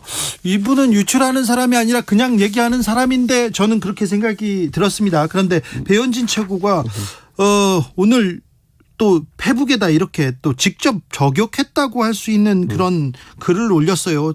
지도자 한마디 천근 같아야 한다. 영웅담을 막 늘어놔서 안타깝게 지켜봐 왔다. 이렇게 얘기하더라고요. 저는 영웅담을 한 적이 없어요. 이게 사실 무슨 비평이나 이런 걸 할 때는 구체적인 표현이라는 게 들어가야 되거든요. 그러니까 제가 혐오 발언을 했다고 하는 분들도 제가 무슨 혐오 표현을 썼는지는 단 하나도 되질 못해요. 그런 것처럼 네. 그냥 다 프레임 씌워가지고 뭉쳐서 이제 공격하려고 하는 그런 경향성이 있는데, 제가 어디 가가지고 대선이나 지선에 대한 영웅담을 얘기한 게 있으면 사례를 하나라도 이제 좀 들었으면 좋겠거든요. 근데 그런 게 없어요. 예. 그래요. 네. 오늘 그러니까 이런 거죠. 술은 마신 적이 없는 것 같아 음주운전 했다고 공격하는 거죠. 알겠습니다. 네. 오늘 회의에서 대표한테 이렇게 책상을 탁탁 치면서 반말하고 막 그랬습니까? 아니요. 저는 안 했습니다. 저는 일어나서 그냥 나갔습니다. 아니요. 이준석 대표한테. 권성동 원내대표가 막 그만해 이리 와 막 그랬다고. 아니요. 책상 쳤다는 거는 완전히 과장된 표현이고요. 제가 일어서려고 하니까 만류한 건 있습니다. 네네. 네. 근데 반말을 하거나 그렇진 않았군요. 제가 권성동 원내대표한테 반말할 일은 없고요. 네네네. 그렇죠. 배현진 최고위원이 이야기를 계속 하길래 아까 말한 그 내용. 제가 저한테 독백 형식으로 얘기했습니다. 내 얘기를 내가 유출했다고? 네. 라고 이야기했습니다. 네, 알겠습니다. 독백이고. 네. 대표 임기가 있어요. 2년 중에 지금 1년이 남았습니다. 예. 그런데 이렇게 처음에는 정진석 의원께서 윤핵관의 핵심이죠. 이렇게 우크라이나에 가신 걸 가지고 얘기를 하는 걸 보고 대표한테 그것도 선거 이후에, 그리고 나서도 다른 윤핵관이, 지금 뭐 배현진 최고위원도 윤핵관이라고 볼 수 있죠. 그런데 계속 윤핵관 쪽에서 대표를 흔든다 이런 인상을 받습니다. 글쎄요. 저는 사실 그러니까 이렇게 봤으면 좋을 것 같아요. 그러니까 원래 선거 때 이제 보면은 굉장히 공격하려는 시도가 여러 번 있었죠. 네. 아까 언급했던 사례 비슷. 당신 말은 듣지 않겠다부터 시작해가지고. 네. 그때는 그래도 좀 절박함이 있었던 것 같아요. 선거는 이겨야겠다는. 예. 근데 선거 이기고 나니까 그 절박함마저도 사라진 모양입니다. 네. 그래서 이제 북한마저도 인증할 정도로 사실 이제 공격의 공세를 높이는 것 같은데. 네. 저는 글쎄요. 저는 항상 다른 사람이 뭐라고 했을 때 거기에 반응하는 스타일이거든요. 네. 제가 선제로 누군가를 공격하는 경우는 거의 없습니다. 네. 그런데 지금 상황을 보면은 다들 왜 이렇게 파상 공세를 하려고 하는지. 그렇죠. 예. 그렇습니다. 네. 그건 이준석은 먼저 공격하는 것보다는 가만히 있지 않지만, 네, 먼저 공격하지는 않는 사람, 거기에는 또 동의합니다. 내일 모레 윤리회가 있어요. 그런데 조금 어색합니다. 당 대표를 윤리회 해부해서 징계한다. 이거 처음 보는, 정치 쪽에서는 처음 보는 광경이에요. 저는 윤리라는 게 이렇게 4월 달에 저를 회부하겠다고 결정한 것도 특이했는데, 회부한 뒤에도 2달 가까이 시간을 끌고 지금 와서 이렇게까지 하면 2달 동안 저한테 많은 내상을 입게 만든 다음에 어떤 판단을 하겠다는 거는 그 자체도 저는 의문입니다. 예. 그리고 사실 이런 윤리위의 그런 진행 과정에 대해 가지고 저는 항상 많은 것들 언론을 통해서 알게 됩니다. 네. 원래 우리 윤리위원회 당원 단계에 보면은 활동 같은 것들을 밖에다 막 알려가면서 하지 말라 돼 있거든요. 그리고 당대표한테 보고해야 되는 거 아닙니까? 보고는 안 해도 되죠. 제가 당사자니까. 네, 그런데 네. 그렇다고 하더라도 제가 적어도 어떤 윤리 개최 일정이나 이런 것들 지금 언론 기사에 난 것만 보면 6월 2일 날 하겠다고 했다고 돼 있다가 다시 미뤘죠. 24일 한다고 했다 돼 있다가 27일 날 한다고 기사 났다가 이제는 22일 날 한다고 저한테 확정 통보를 한 거거든요. 네. 자, 그럼 처음에 날짜를 따져볼게요. 6월 2일은 뭡니까? 6월 1일이 선거인데 개표 방송이 6월 2일 새벽까지 지속됐거든요. 예. 그럼 6월 2일 날 윤리하겠다는 거는 선거 결과를 예측이라도 했다는 겁니까? 예를 들어 선거 결과가 안 좋았으면 뭐 저한테 뭐 어떻게 하겠다는 생각이었던 것인지 약간 이해가 가지 않는 부분이 있습니다. 네. 그렇죠. 6월 1일 날짜도 누구도 수긍하기는 어렵네요. 선거에서 뭐 졌으면은 책임 물으려고 그랬나 윤리위에서? 네. 예, 이해가지 않습니다. 윤리위에서는 또 부적절 정치행위 하지 말라 이렇게 얘기했다고 합니다. 그것도 마찬가지로 저는 윤리위에 대해 가지고 윤리위원회 익명 관계자가 이야기하기 전에는 절대 얘기한 적이 없습니다. 네. 그런데 익명 관계자가 뭐라고 하면 반박은 해야죠 제가. 근데 지난번에 윤리위에서 빨리 사실관계 따져달라, 빨리 결정해달라 얘기하셨죠? 저는 계속 주기차게 그렇게 얘기하고 있습니다. 그렇죠. 예. 이번에 윤리위에 참석합니까? 저는 참석하겠다는 의사를 밝혔습니다. 네, 밝혔죠. 예. 그런데요. 참석합니까? 장소가 어딘지 전 모르고요. 네. 시간만 알기 때문에 만약에 그거를 장소 안 알려주면 전 참석 못하죠. 아, 그래요? 아직 통보를 와라 가라 그런 얘기도 안 했어요? 받은 바가 없습니다. 그런데 언론 통해서 지금 사실관계를 하나씩 둘씩 알고 있다. 아니요. 사실관계보다도 네. 그 윤리위에서 일정 잡고 이런 걸 제가 공식 통보보다 언론을 통해서 항상 빨리 하게 돼 있습니다. 알겠습니다. 네. 안철수 의원이 최고위원 자기가 추천할 수 있는 최고위원 몫을 추천하겠다 이렇게 했는데 이 부분은 또 무슨 문제가 있는 거죠? 그러니까 정당 간의 합당을 하게 되면은 보통 소수 쪽에 해당하는 정당의 최고위원을 한 명씩 받아줍니다. 네. 그게 이제 열린민주당과 더불어민주당의 합당 과정에서도 최강욱 의원이 이제 최고위원으로 합류하게 된 거거든요. 네. 보통 그러니까 의석이 한 3석 정도 된 정당이면 하나 정도 배려하는 게 맞습니다. 네. 그런데 이번에 안철수 대표께서 합당 과정에서 특별하게 부탁을 해서 제가 그러면 둘까지는 제가 생각해 보겠습니다라고 해서 이제 합의가 된 겁니다. 아, 이준석 대표가 합의해 준 부분입니다. 예. 그런데 거기서 문제는 자, 보통 그렇게 하는 취지는 국민의당의 당세가 약한 편이니까 그분들이 나중에 합당된 당에서 소외되지 않도록 국민의당 측 인사를 둘을 이제 추천하는 것이 맞는 얘기거든요. 네. 그런데 이번에 보면은 국민의당 출신 김윤 전 서울시당 위원장과 예. 이번에 국민의힘 출신인 정점식 의원을 추천했어요. 정점식 검사 출신. 자, 그래서 제가 이제 국민의당 그 사람들 저도 아는 사람들이 있으니까 물어봤어요. 네. 아, 이거는 국민의당 사람들이 받아들일 수 있는 거냐? 국민의당의 그런 어떤 지금까지 안철수 대표랑 고생했던 분들이나 국민의당을 위해서 고생했던 분들이 자기 몫으로 두 자리가 있는 건데 하나를 정점식 의원한테 이렇게 준다고 하면은 이게 논의된 거냐? 그랬더니 논의된 바가 전혀 없대요. 국민의당에서는요? 예, 국민의당 내에서는 처음 듣는 얘기다. 예. 그래가지고 어떻게 된 거냐? 그랬더니만은 그 당의 의원들이 현역 의원이 3분 계시지 않습니까? 예. 권은희, 이태규, 그다음에 최연숙. 네. 그런데 기자들이 확인해 본 바로는 그 3분하고 논의된 바가 전혀 없다 그래요. 아, 그럼 혼자서 얘기한 겁니까? 그러면은 저는 이제 거꾸로 저는 정확한 사정을 모르니까 안철수 전 대표에게 묻는 거죠. 도대체 누구와의 상의를 통해서 어떤 민주적인 절차를 통해 가지고 국민의당 측에서 2명을 추천하게 된 것이냐. 네. 아직까지 그에 대한 명쾌한 해명은 없습니다. 그렇기 때문에 저는 제가 합당된 당의 대표로서 국민의힘 출신 당원들과 국민의당 출신 당원들에 대해 가지고 저는 뭐 책임과 의무를 전부 다 계승합니다. 우리 당이. 그렇기 때문에 국민의당 출신 그 당원들이 그렇게 의구심을 자아내는 부분에 대해 가지고 저는 계속 안철수 대표 측이 물을 수밖에 없는 거죠. 그래서 저는 이거에 대해 가지고 어떤 분들은 이준석이 국민의당 사람들 받기 싫어가지고 그러는 건 아니죠. 저는 오히려 제가 처음부터 얘기했던 게 국민의당 출신의 인사 둘을 제시하면은 그건 대승적으로 둘을 받아들이겠다 이랬어요. 아, 그래요? 예. 국민의당 사람이면 뭐 둘 받아들입니다 이렇게 얘기를 했는데 충분히 그 최고위원을 지내줄 수 있는 만한 국민의당 출신 둘 저는 찾을 수 있을 거라 봅니다. 네. 아까 의원이 3분이라고 했는데 의원 3분 중에 2분 해도 저는 괜찮아요. 누구도 국민의당 사람이면 괜찮은데 왜 국민의힘 사람은 안 되는 겁니까? 라는 걸 그리고 국민의당 구성원들하고 협의도 안 했고. 예. 그러니까 저는 이건 의아한 거죠. 네. 이 윤핵관이라고도 볼 수 있습니다. 정점식 의원 뭐 대통령하고 검사하고 친구였으니까요. 그런데 이분은 안 되는 겁니까 그럼? 정점식 의원은 국민의힘 당원이었고요. 그렇죠. 한 번도 당적을 변경한 게 없죠. 예. 그러니까 저는 이거야말로 이제 합당의 취지가 헷갈리는 거예요. 저는 국민의힘과 국민의당이 합당을 한 것이지 예. 이준석과 안철수가 합당한 게 아닙니다. 대표님 그냥 받아주면 안 될까요? 그냥 뭐 국민의힘이고 국민의당이 이제 합당했으니까.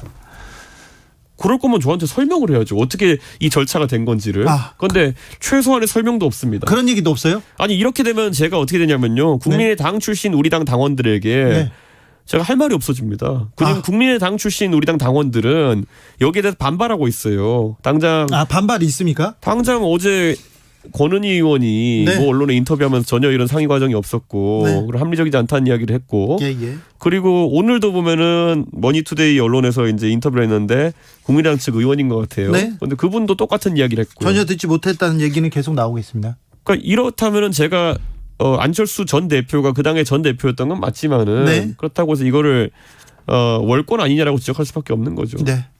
안철수 의원이 또 뜻을 굽히지 않겠다 얘기 나오는데 왜 이렇게 또 국민의힘 의원을 꼭 최고위원에 임명해야 된다고 보십니까? 그거라도 설명했으면 좋겠어요. 설명은 없습니까? 설명 없죠. 그러니까 무슨 뭐 이 해명이 이거거든요. 이제 국민의당이 해체됐기 때문에 이걸 번복할 길이 없다 이러거든요. 근데 그건 뒤집어 말하면요. 국민의당이 이제 사실상 통합된 건 5월 2일인가 그래요.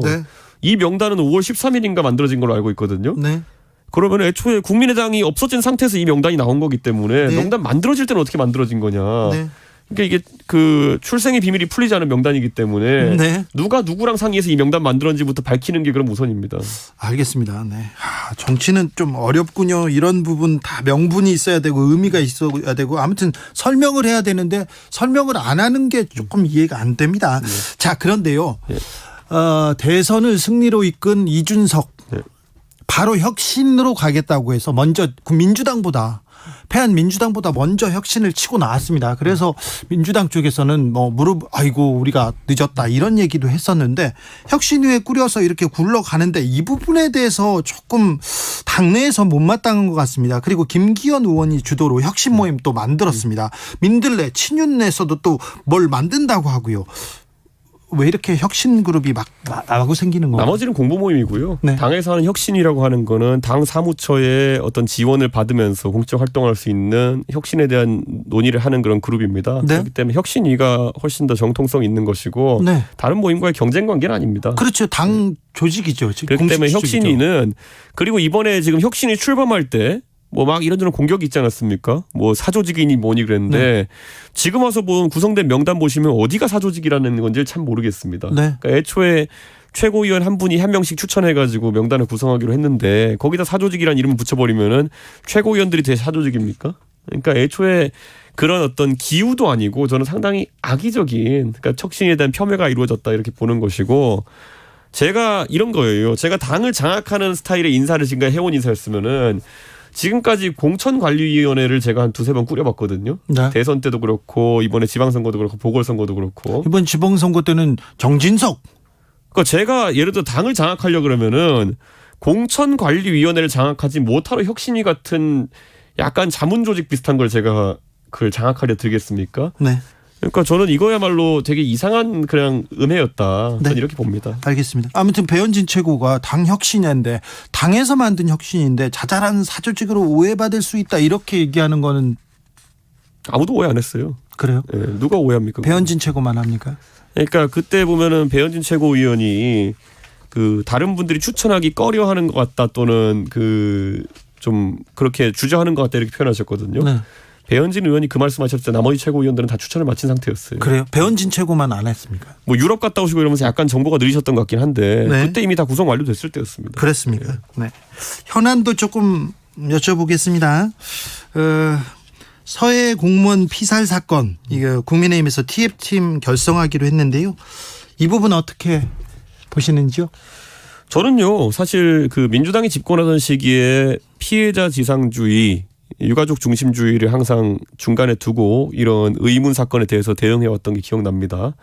그래서 잘 아시는 것처럼 5.18 같은 경우에는 전방위적으로 이제 아직까지 의문이 풀리지 않은 사안에 대해 가지고 민주당이 계속 주장해왔고 그리고 또 그 세월호 같은 경우에도 유족들의 마음이 풀릴 때까지 사실상 이것을 계속 조사하자는 취지로 문재인 정부 내내 조사했거든요. 그런데도 지금 아직 유족들께서는 밝혀지지 않은 부분이 있다고 생각하셔서 주장을 이어나가시는 건데 저는 지금 이 월북했다고 처음에 민주당이 주장했던 이 공무원 분이야말로 가장 풀리지 않은 미스테리들이 많은 그런 사건 중에 하나입니다. 예를 들어서 저도 스쿠버 다이빙을 하는데 잠수복을 제대로 갖춰 입지 않고 30km를 헤엄쳐갈 생각을 했다는 것 자체가 저도 스쿠버 다이빙 한 지 얼마 안 되지만 정상적인 사고가 아닙니다. 그게 맞다고 한다면 네. 그건 그냥 죽으러 가는 겁니다. 그거는. 특히 바다 수영이라고 하는 거는 조류에 밀리고 이런 것인데 네. 어떤 장구류 뭐 하다못해 물갈퀴도 없이 그렇게 갔다는 거는 저는 그거는 이해가 안 가는 것이고 이분이 다른 분도 아니고 해수부 공무원이고 바다에 익숙한 분인데 그런 판단했다는 것 자체가 안 믿겼기 때문에 정확한 정황이 뭔지를 파악하는 게 중요한데 다 누락되고 나중에 가가지고 이제 해경과 군의 발표만 믿어라 이런 상황까지 왔던 거거든요. 네. 저는 그래서 이거는 진상규명을 좀 하는 것도 나쁘지 않다 이렇게 생각합니다. 사실관계를 먼저 파악해보고 네. 그다음에 이제 정쟁이 이어가도 되죠. 그렇죠. 저는 그래서 뭐 이런 겁니다. 저는 예전에 문재인 정부는 초기에 적폐청산 TF를 각 부처에 두고 사실 부처별로 실적을 올리라는 식으로 저인망식 이제 적폐청산했거든요. 저는 윤석열 정부에서 그렇게 한다 그러면은 저는 제가 반대하겠습니다. 근데 그게 아니라 이런 이미 이슈화 되었던 사건들에 대해 가지고 이제 살펴보는 것 아니면은 지난 정부에서 이미 기소가 되었거나 수사가 됐던 사안들에 대해 가지고 그런 수사를 이어나가는 것에 대해 가지고는 큰 문제가 없다고 보는 상황입니다. 저 이재명 의원 관련된 뭐 수사가 지금 속도가 나고 있습니다. 그리고 문재인 정부 관련된 수사도 좀 있고요. 좀 수사가 이어지니까 이거는 사정정국이다. 공안정국 만들려고 한다. 민주당에서는 얘기합니다. 과거에 적폐청산 TF도 제가 얘기했지만 문재인 정부 때 가장 큰 문제는 갑자기 청와대에서 무슨 캐비닛이 발견됐다고 하면서 거기서 문건이 나죠. 그러니까 새로운 사건들이 막 발굴돼가지고 이제 막 그때부터 정권 초기에 수사가 시작되고 네. 이런 것들은 큰 저는 의문점이 있는 지점입니다. 그런데 만약에 윤석열 정부에서도 갑자기 여기서 캐비닛이 발견되었다. 그래서 적폐청산했다 이러면 제가 말릴 겁니다. 그거는. 네. 너무나도 좀 인위적이고 자기적인 게 있기 때문에. 네.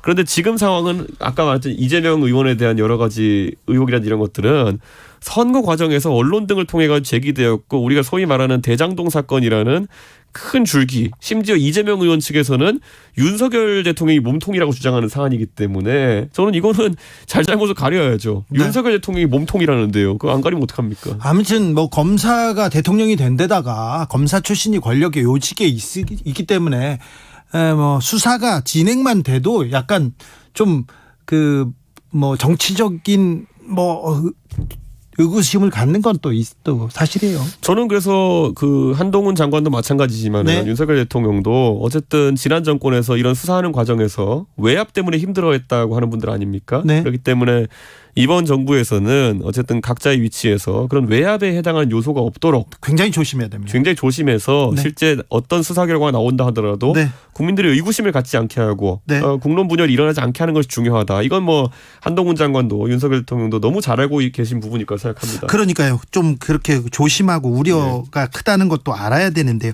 저 서해 공무원 피살 사건에 대해서 문재인 전 대통령 입장 밝혀라 이렇게 권성동 원내대표는 얘기했는데 같은 입장이십니까? 저는 문재인 대통령께서 뭔가를 지시했다는 어떤 정황이라든지 네. 아니면 뭐 예를 들어 우리가 의심하는 것처럼 은폐 시도가 있었는데 그게 청와대 아주 높은 곳에 지시가 내려왔다는 정황이 있기 전까지는 문재인 대통령에 대한 과도한 주장을 할 필요가 없다. 네. 이렇게 생각합니다. 그런데 권성동 원내대표가 그렇게 주장하는 것은 하도 이제 이 진실 규명에 대해 가지고 정치적으로 이제 몰아가다 보니까 네. 우상호 의원도 그렇고 그러다 보니까 좀 메시지가 정치적으로 좀 커지는 그런 경향성이 있는 것이지 네. 저는 수사라든지 이런 것들은 항상 단계를 밟아가야 된다. 네. 지금까지는 왜 그러면 군 내에서도 이런 것들에 은폐 기도가 있었는지 이런 것들에 대해서 지위 개선이 정확히 확인되지는 않았기 때문에 네. 뭐 청와대 어디와 연관이 있다 이런 보도도 나왔지만 확인해야죠 먼저.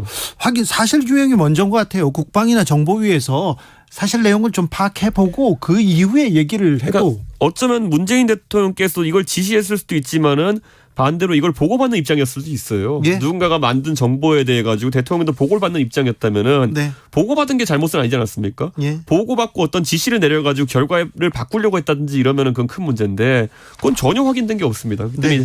주장이 앞서 나가면 그것도 정치적 오해받을 수 있기 때문에 그렇죠. 저희도 그건 주의해야 됩니다. 정치권에서는 아무튼 말이 좀 앞서잖아요. 예. 네. 한상혁 방통위원장 전현희 권익위원장 임기 관련해서 논란 어떻게 보십니까? 저는 이렇게 생각합니다. 사실 뭐 장관 같은 경우에는 사실 저희가 어떤 정부 출범과 함께 다 교체가 되는 것이 관례가 됐지만은 그런 장관급 위원장들이나 이런 분들에 대해 가지고는 사실 관례가 정확히 정립이 안 됐습니다. 네. 그렇기 때문에 이 부분은 뭐 한상혁 위원장 같은 경우 특히 방통위원장 같은 경우에는 과거 정통부 장관이 하던 업무를 대행하는 겁니다. 네, 많이 그렇기 때문에 있죠. 정부의 정책 방향과 밀접한 영향이 있는 곳이기 때문에 그 부분에 본인이 정부가 생각한 철학을 구현할 수 있느냐에 대해서 본인이 판단해봐야 될 것으로 이제 보이고 전현희 위원장 같은 경우에는 애초에 정치인 출신이다 보니까 권익위의 업무 수행에 있어가지고 뭐 그때 부동산 건도 그렇고 오해를 많이 받았던 것이 사실입니다. 그때도 그래서 뭐 어떻게 여야 동수로 부동산 관련해서 문제 있다고 발표할 수가 있느냐 뭐 이런 것들 네. 그런 논란이 있었기 때문에 이런 말이 나오는 거다 생각합니다. 네. 블랙리스트 수사가 있기 때문에 또 이 부분 또 마구 나가라 이렇게 할 수도 없잖아요. 저는 이게 임기도 뭐 있고요. 저는 적어도 제 입에서 뭐 이분 나가야 된다는 말을 할 생각은 추호도 없습니다. 네. 하지만 아까 말했던 것처럼 한상혁 위원장도 그렇고 네. 전현희 위원장도 그렇고 이분들이 뭐 굉장히 능력 있는 분들이신데 뭐 사실 여기에 생계를 의존해야 되는 상황 이런 거 아닐 거라 봅니다. 다만 이번 정부의 철학에 맞게 본인이 일을 행할 수 있겠느냐. 네. 뭐 권익인 좀 다르겠지만 특히 방통위 같은 경우에는 실제 업무를 하는 게 많거든요. 정부 실책과 연계되어 가지고 네. 그걸 하실 수 있으면은 계속 되는데 만약에 하기 어려운 상황이라 그러면은 그거는 만약에 자리를 보전하신 게 오히려 국민들에게 좀 안 좋은 모습일 수 있다 이렇게 봅니다. 알겠습니다. 김건희 여사 행보는 어떻게 보시는지요? 최근에 계속해서 공개 행보 이어갑니다.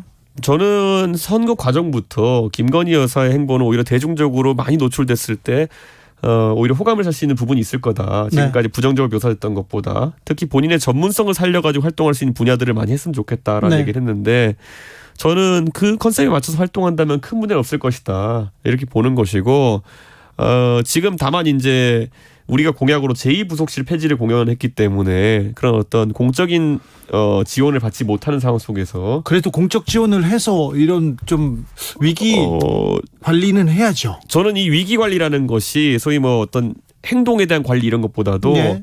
영부인의 동선이라든지 아니면 영부인의 일정 관리라는 것은 사실 경호나 아니면 안보 차원에서 굉장히 중요합니다. 네. 그렇기 때문에 저는 그런 부분은 좀 체계적인 관리가 필요할 수도 있겠다. 그런데 그것이 꼭 제2부속실 형태의 과거의 조직일 필요는 없겠다. 이런 생각 정도를 하고 있습니다. 알겠습니다. 민주당의 최근 흘러가는 거 보면 어떤 생각 드세요? 뭐 우상호 의원님께서 참 어려운 역할을 맡으셨습니다. 네. 특히 저는 우리 당도 예전에 비대위의 비대위를 해본 적이 있지만은 네. 비대위의 비대위는 성공하기 어렵습니다. 사실 네. 비대위라는 게 비상한 상황이고 네. 첫 번째 비대위에 소위 많은 것을 투자해서 집어넣어서 만드는 비대위거든요. 네. 그런데 그것을 실패 이후에 하는 비대위라고 하는 것은 독이 든 성배와도 마찬가지인 것인데 저는 그렇다고 해서 우상호 의원이 지금 전당대회 준비하는 역할에만 본인의 역할을 그친다고 한다면은 당내 분란을 좀 막아내기 힘들 것이다. 네. 그런 생각을 합니다. 두 달 후 민주당 어떻게 예상하세요? 저는 민주당 대표가 누가 되는지보다도요. 네. 민주당이 이제 합리적 야당으로서 존재할 것이냐 아니면은 제가 과거에 지적했던 것처럼 굉장히 트렌디한 180석 정의당 같은 느낌으로 갈 것이냐.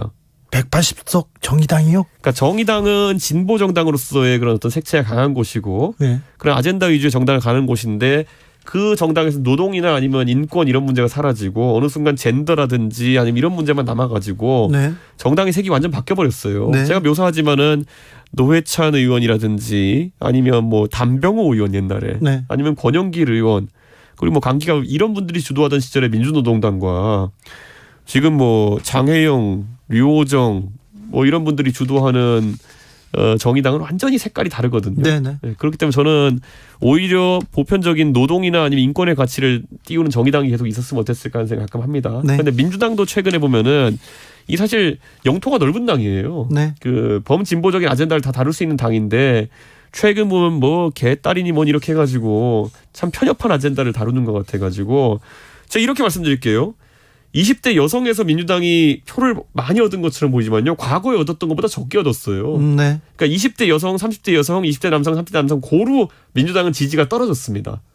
그런데 상대적으로 20대 여성에서 덜 떨어졌다는 이유 때문에 여기가 우리 핵심이다라고 하는 거는 논리적으로 맞지 않습니다. 네. 오히려 제가 민주당이라 그러면요. 최근에 굉장히 강한 확장세를 보인 40대 화이트 칼라층을 저는 민주당의 주 층으로 잡고 거기에 정책을 펼 것 같거든요. 근데 민주당은 20대 여성이 20대 남성보다 적게 표가 떨어졌기 때문에 여기가 우리 지지층이다? 이거는 굉장히 희한한 전략입니다. 네. 그 부분에 대해서는 동의하는 사람 많습니다. 20대, 30대가 민주당을 지지했었죠. 지금 것은. 근데 지금은 아니지 않습니까? 옛날에는 거의 8대2로 자유한국당은 예전에 막 20대, 30대 6% 했던 때도 있어요. 네. 그때 80% 이상 지지를 갖고 있던 민주당이 네. 지금 와서 우리가 20대 여성에서 한 50 몇 % 갖고 있으니까 여기가 핵심이다라고 하는 거는 네. 바뀐 그 변화값을 모르는 거예요. 네. 거기서 떨어졌어요. 20대 여성에서도. 비대위원으로 처음 이준석 대표가 출근할 때 그때 젊은 사람들 막 손가락질했잖아요. 네, 예. 그랬죠. 지금은 안 그렇죠? 그러니까 그때야 다들 제 역할이 뭔지에 대해서 제한적이고 단기적인 역할이 있을 거라 생각했겠죠. 네. 근데 지금은 이제 10년간 저를 보면서 그게 아니라 파악했을 거니까요. 알겠습니다. 예. 마지막으로 윤석열 대통령이 출근길에서 한마디씩 하는 거 네. 굉장히 뭐 소통한다, 국민들한테 다가갔다 이런 얘기도 하지만 걱정이 되는 건 좀 사실이죠. 저는 걱정보다도 이런 게 있습니다. 저도 언론인들과 항상 백브리핑 이런 식으로 소통을 하지만은 네. 질문의 어쨌든 세밀도라고 해야 될까요? 이런 게 높아질수록 준비하는 사람도 긴장도를 가지고 준비합니다. 네. 근데 지금은 보면은 평론에 해당하는 것들을 물어보는 것들이 있어요. 네. 이거에 대해서 어떻게 생각하십니까? 이런 것들보다는 조금 더 고난이도의 질문을 준비했을 때 대통령께서 그거에 대한 긴장감을 좀 느끼면서 더욱더 의미 있는 그런 어떤 국가 정책에 대한 그 홍보나 이런 게 되지 않을까 생각합니다. 네. 내일 모레 윤리위 걱정 안 해도 됩니까? 저는 뭐 별다른 걱정은 안 하고 있습니다. 네, 알겠습니다. 여기까지 들을까요? 예. 이준석 국민의힘 대표였습니다. 감사합니다. 예, 감사합니다. 정치 피로, 사건 사고로 인한 피로, 고달픈 일상에서 오는 피로. 오늘 시사하셨습니까? 경험해보세요. 들은 날과 안 들은 날의 차이. 여러분의 피로를 날려줄 저녁 한 끼 시사 추진우 라이브.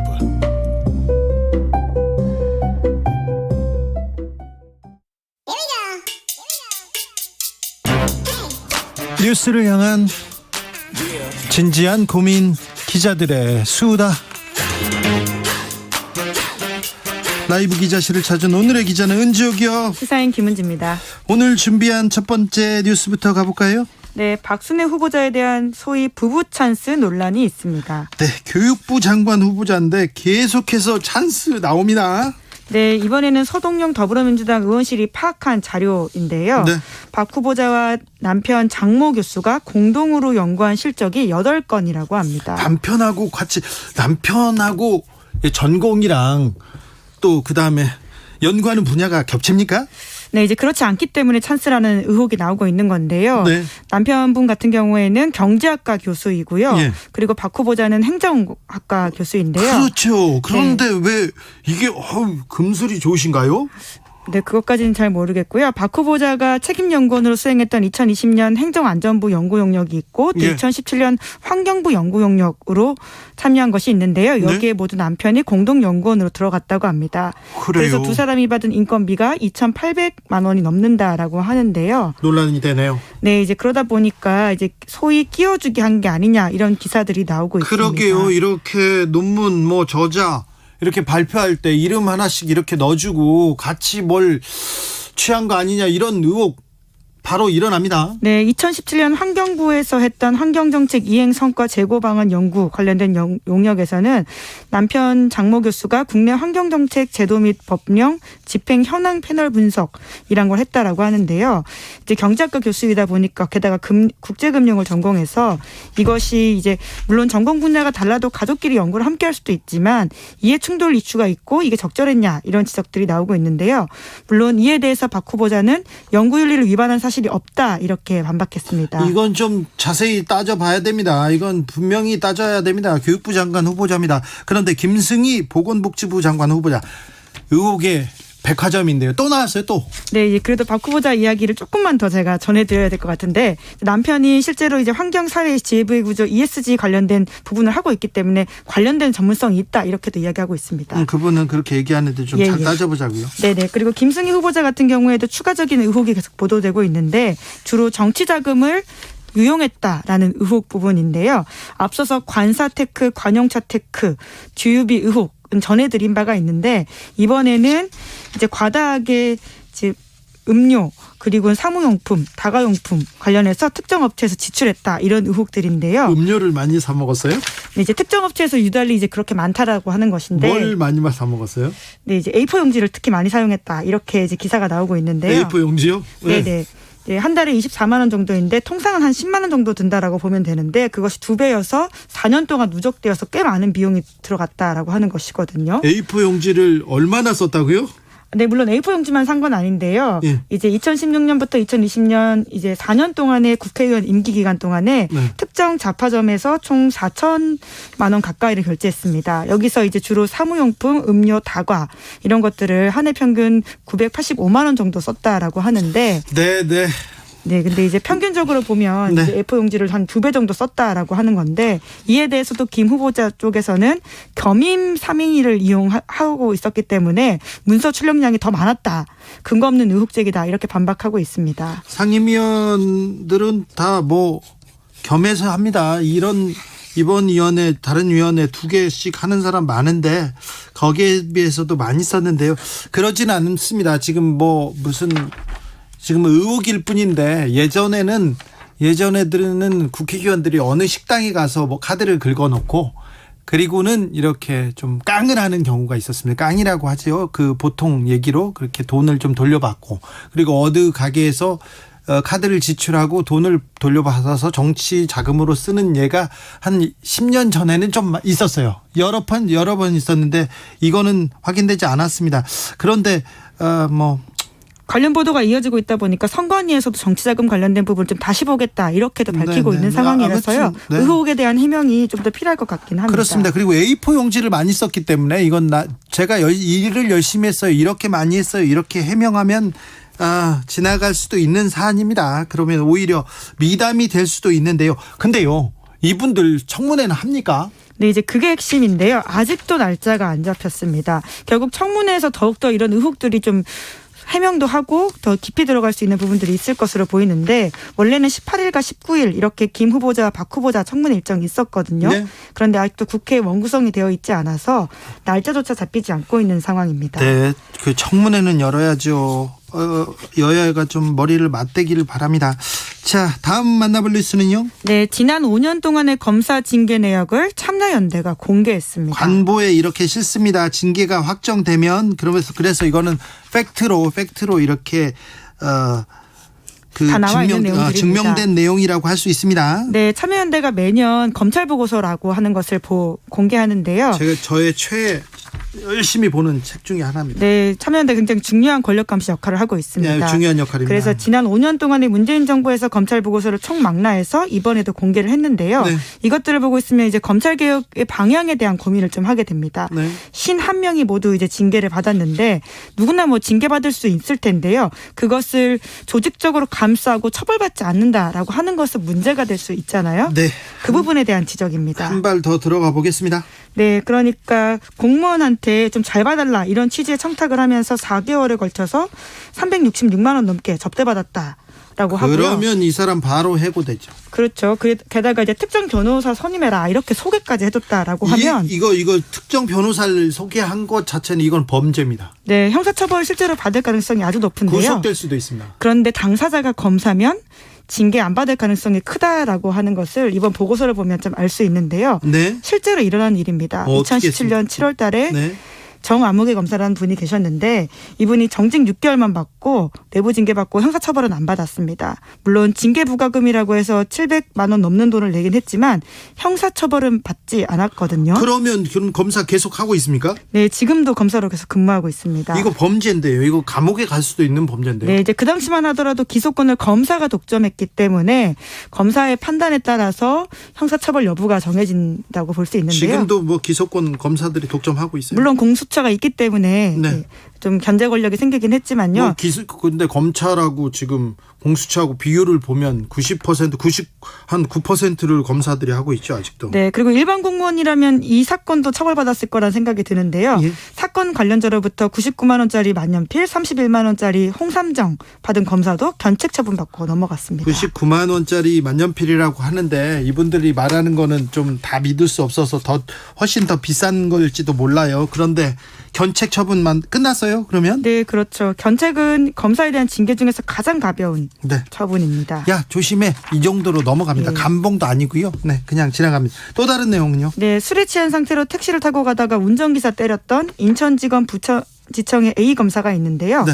이 검사도 형사처벌 받지 않았습니다. 아니, 전에 이용구 전 법무부 차관이 이렇게 술 먹고 폭행했다, 목을 졸랐다 이걸로 기소됐지 않습니까? 그리고 그 수사를 안 했던 경찰은 정직됐어요. 그래가지고 거의 지금 거의 일자리를 잃은 상태 아닙니까? 네, 그렇게 하는 게 맞죠. 그런데 해당 검사 같은 경우에는 감봉 1개월이라고 하는 내부 징계만 받았었고요. 폭력이 좀 경미했습니까?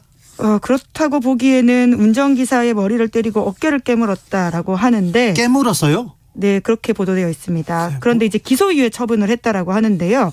그 이유가 해당 검사가 피해자인 택시기사와 합의했다라는 것 때문이었습니다. 아니, 이용구 전 차관도 합의는 했잖아요. 네, 기소유예 같은 경우에는 검사가 죄가 있다고 판단하지만 유예해서 봐주는 제도다. 그렇죠. 이렇게 이해하시면 되고요. 죄가 경미해가지고 이거는 죄를 묻지 않을게요. 무죄예요, 무죄. 네, 직무와 관련된 징계가 또 있는데요. 예. 이것도 사실 검사가 아니라면 형사처분되지 않았을까라는 생각이 드는 사건인데 1조 원대 사기 혐의로 구속됐던 피의자가 검사실에서 지인과 6차례 전화통화하도록 내버려뒀던 대구지검의 B 검사라는 분이 계신데요. 이분도 직무를 게을리했다라는 이유로 견책 처분 받았습니다. 이분 직무를 게을리한 게 아니라 자기가 그 피의자를 검사방에 불러요. 그리고 전화를 시킨 거예요. 제가 취재를 하는데 깜짝 놀란 경우가 있는데 구속된 분인데 감옥 간 사람이 전화를 했더라고요. 아니 근데 어디서 전화했어요? 어떻게? 검사방에서 만나자는 거예요. 그래서 가봤더니 검사가 막 상전 받듯이 이렇게 하면서 전화도 하고 거기서 맛있는 것도 시켜 먹고 검사방에서 그러던 일이 있었어요. 근데 아직도 그런 일이 있었다고요? 근데 이 사람 견책 끝이라고요? 네네, 물론 형사처벌에 대해서는 다양한 어떤 사건 조사가 있어야지만 가능할 수 있기 때문에 얼마나 조사가 진행됐는지는 좀 살펴봐야 될 것 같긴 한데요. 조사를 안 했잖아요. 예, 그럼에도 불구하고 견책 처분으로 넘어갔다라고 하는 것이 좀 눈에 띄었습니다. 이 부분 다시 저희가 취재해가지고 다시 여러분께 말씀드리겠습니다. 더 해야 되겠네요. 네, 징계 보고서 관련해서는 참여연대 보고서를 좀 더 보시면요, 자세하게 나와 있습니다. 그래도 우리 또 취재하자고요. 네, 시사인 기사도 들어가 있고요. 네. 다른 데서 기사를 많이 안 쓰기 때문에 저희가 더 많이 다루겠습니다. 기자들의 수다, 시사인 김은지 기자와 함께했습니다. 감사합니다. 네, 감사합니다. 교통정보센터 다녀오겠습니다. 정현정 씨. 오늘은 맑은 날씨에 고온다습한 공기가 유입돼서 날이 후덥지근합니다. 내일도 아침 서울 22도, 동해안 지역은 열대야가 나타나는 곳이 있겠습니다. 당분간 가벼운 옷차림 필요하겠고요. 퇴근길 정체 상황 먼저 경부고속도로 서울 쪽입니다. 오산 부근부터 정체가 시작돼서 기흥에서 수원까지 밀리고요. 반대 부산 쪽으로는 한남에서 서초까지와 신갈분기점에서 수원까지 제속도 못 내고 있습니다. 경인고속도로도 서울로 들어오는 차들이 많은데요. 서인천에서 부평까지 4km 구간 정체고요. 부천에서 신월까지도 이어서 막힙니다. 서해안고속도로 서울 쪽으로 발안 부근에서 팔탄분기점까지 7km가량 속도 못 내고 있고요. 매송휴게소에서 팔곡분기점까지 5km가량 천천히 갑니다. KBS 교통정보센터에서 정현정이었습니다.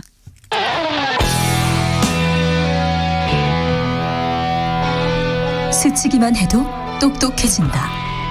드라이브 스루 시사 주진우 라이브.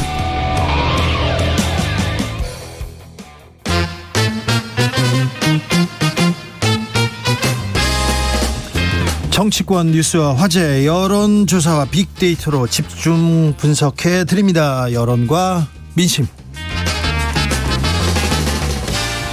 이강윤 한국사회 여론연구소 소장, 어서 오세요. 안녕하세요. 전민기 한국인사이트 연구소 팀장, 어서 오세요. 안녕하세요. 네. 팀장님은 팀원이 몇 명입니까? 2명 있습니다. 그렇습니까? 저는 장을 한 번도 못 해봤거든요. 근데 뭐 사실은 저는 맨날 평기자였고요. 맨날 말단만 해서 그래서 독고다니인데 뭐. 아니요. 나 그래서 직원이 많지는 않은데 제 위로도 뭐 수두룩합니다. 그러니까요. 근데 팀장님은 회사에 있는 것보다 방송국에 더 많이 그건 계시죠. 맞습니다. 그렇죠. 그래서 물어본 겁니다.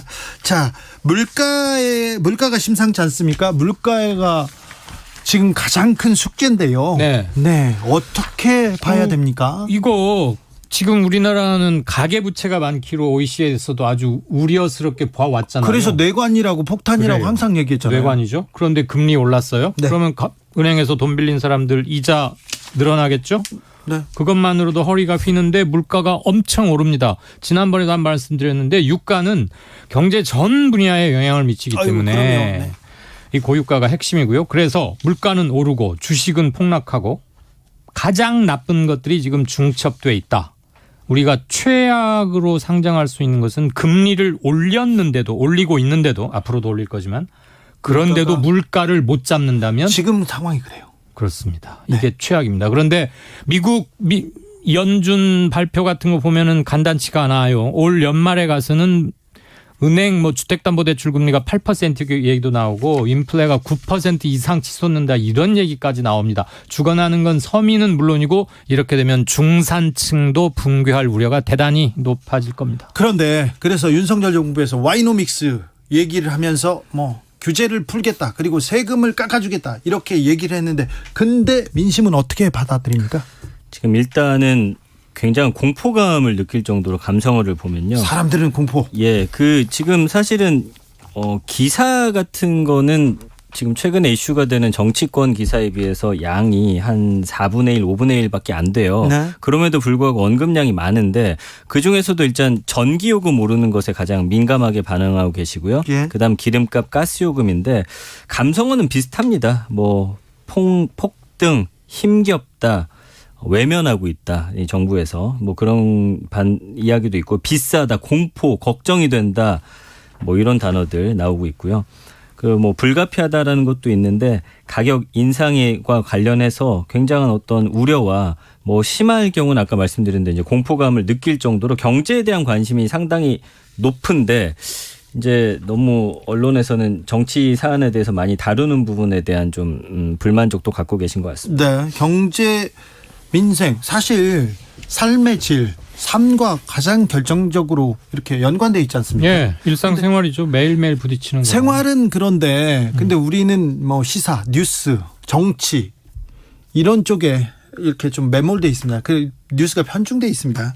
이 부분에 대해서는 좀 어찌 좀 여론을 따라서 좀 언론에서 고민을 해야 될 텐데요. 물가 세금 못 잡으면 정권이 바뀝니다. 네. 어찌 되는지 가장 큰 숙제입니다. 문재인 전 대통령 양산사주 앞에서는 연일 시위 계속되고 있습니다. 윤석열 대통령 자택 앞에서도 맞불 시위 이어지고 있습니다. 사주 앞 집회에 대해서 여론은 어떻게 보고 있습니까? 이것만 따로 떼놓고 조사를 한 것은 없습니다. 이게 일단 집회 및 시위에 관한 것은 헌법이 보장하는 자유잖아요. 저는 이런 생각이 들어요. 맞불 집회 이건 다분히 장군폭 장군 멍군 하는 것 같은 그런 것 같은데 신고된 대로 집회나 시위가 이루어지고 있는지를 명확히 적용만 해도 도를 넘는 그리고 주변 주민들이 피해를 호소하고 정신과까지 다니신다는 거 아닙니까? 시골의 어르신들이 특히 양산 그 동네. 그래서 소음이 있잖아요. 65데시벨 이상이면은 못하게 돼 있고 이런 것들. 그렇게 해야지 이렇게 된다고 헌법의 자유를 우리가 법률로 제한하는 그런 걸 또 낼 수는 없는 거 아닙니까? 시위 문화가 바꾸는 계기로 삼아야 되고 이것을 획책하고 조장하는 정치권에 대해서는 시민들의 압력이 행사되어야 한다고 봅니다. 알겠습니다. 민심도 움직입니까? 지금 집회 관련해서는 보수단체와 맞불 집회가 가장 큰 연관어거든요. 근데 보면 부정 반응이 74%예요. 상식으로 생각했을 때 이거는 굉장히 불법이고 명예를 훼손하는 것이고 주변 분들에겐 고통스러운 것이다. 특히나 욕설 쏟아내는 부분에 대해서 대다수의 국민은 옳지 않은 행동으로 보고 있거든요. 일부만 정상적인 것이고 괜찮다라고 표현하고 계신데 거의 한 80% 가까운 여론은 하지 말아야 된다라는 말씀하고 계십니다. 네. 윤석열 대통령 그리고 김건희 여사에 대한 반응은 어떻게 좀 비교가 좀 있습니까? 저희가 KSY가 오늘 아침에 발표한 조사인데요. 개요를 우선 짧게 먼저 말씀드리겠습니다. 6월 17일, 18일 전국 성인 남녀 1,000명 대상으로 조사했고요. 자동응답 방식 100%, 표본오차 95%, 신뢰 수준 플러스 마이너스 3.1%포인트, 응답률 5.9%입니다. 중앙선거 여론조사심의위원회 홈페이지 보시면 되고요. 네, 자세한 내용은요. 네. 대통령 부인을 보좌할 제2부속실을 윤석열 후보가 후보 당시에 지금 대통령이 폐지하겠다고 공약했고 대통령실에서 기구 없앴지 않습니까? 네. 그런데 그 뒤로 계속 논란이 나오고 공사 구분이 안 된다 등등 비판이 많아지니까 어떻게 해야 되겠습니까? 영부인 대통령 부인을 보좌할 제2부속실 만들까요? 어떻게 생각하세요? 그랬더니 찬성 45.8%. 만들자. 네. 뭐 만들 것까지는 없는 것 같은데 좀 더 두고 보자 40.8%. 오차 범위 내에서 부활시켜야 되겠다. 그런 기구가 필요하다고 했는데 특이한 것은 국민의힘 지지층이거나 보수 성향이거나 지난 대선에서 윤석열 후보에게 투표했던 층에서 제2부속실 만들어야겠다.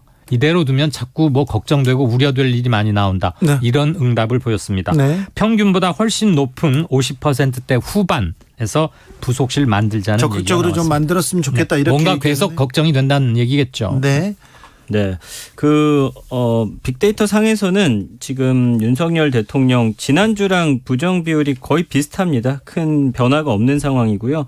지지하는 분들이 강하게 뒷받침을 하면서 부정 비율을 끌어내리는 걸 막고 있습니다. 지지하다라는 단어 하나가 긍정 감성으로 잡히고요. 그 외에 뭐 차별이나 우려, 후진, 오히려 지금 정치가 후진하고 있다, 이상하다, 한심하다 이런 단어들 표현이 되고 있거든요. 네. 그러나 뭐 전체 여론을 뭔가 뒤집을 만한 큰 이슈는 지금 빅데이터 상에서는 그렇게 잡히고 있지는 않습니다. 예전과 그냥 비슷한 그런 반응으로 쭉 가고 있습니다. 김건희 여사 조용한 행보한다더니 지금 매일 일정을 많이 수행하고 있다 이러면서 좀 비판하는 비판의 목소리가 민주당 주변에서 나왔는데 민심은 어떻습니까? 그 부분에 대해서는 제가 계속 짚어드리는 건데 김건희 여사 같은 경우는 활동을 하면 할수록 부정 비율이 올라가고 있거든요. 이 부분에 대해서는 좀 국민의힘이나 대통령실에서 생각해 볼 부분이 아닌가. 네. 그래서 보시면은 뭐 논란이라든지 의혹, 가짜, 심각한 문제다. 그러니까 대통령보다도 관심받고 있는 그 김건희 여사가 혹시라도 실수하지 않을까? 뭐 이런 것들이 정권에 좀 부담이 되지 않을까? 이런 좀 우려를 많이 하고 계세요. 그래서 부정 비율이 72%로 대통령보다도 한 5에서 10%가량 높게 나오고 있는 그런 현실입니다. 네. 퍼센트 포인트. 네. 문재인 전 대통령이 인스타그램에 활동을 하기로 했다면서 폭풍 업데이트한다 이러면서 뭐 지지자들은 반갑습니다, 좋아요 이렇게 얘기하는데 또 반대쪽에서는 뭐냐 이거 관심 끌기냐 이렇게 이런 댓글도 팽팽하게 또 달리더라고요. 저도 봤는데 저는 조금 견해를 달리합니다. 이건 시민으로서의 자신의 소소한 일상을 어디에 올리고 하는 것이지 여기에 어디에서 정치적인 것을 찾으려고 하는지 잘 모르겠고요. 정치적인 메시지는 없어요. 네. 그런데 잊혀지기를 원했던 대통령이 왜 뭐 상추 따고 그 반려견하고 노는 사진을 올리느냐? 그거하고 잊혀지는 건 전혀 상관없는 거 아닙니까?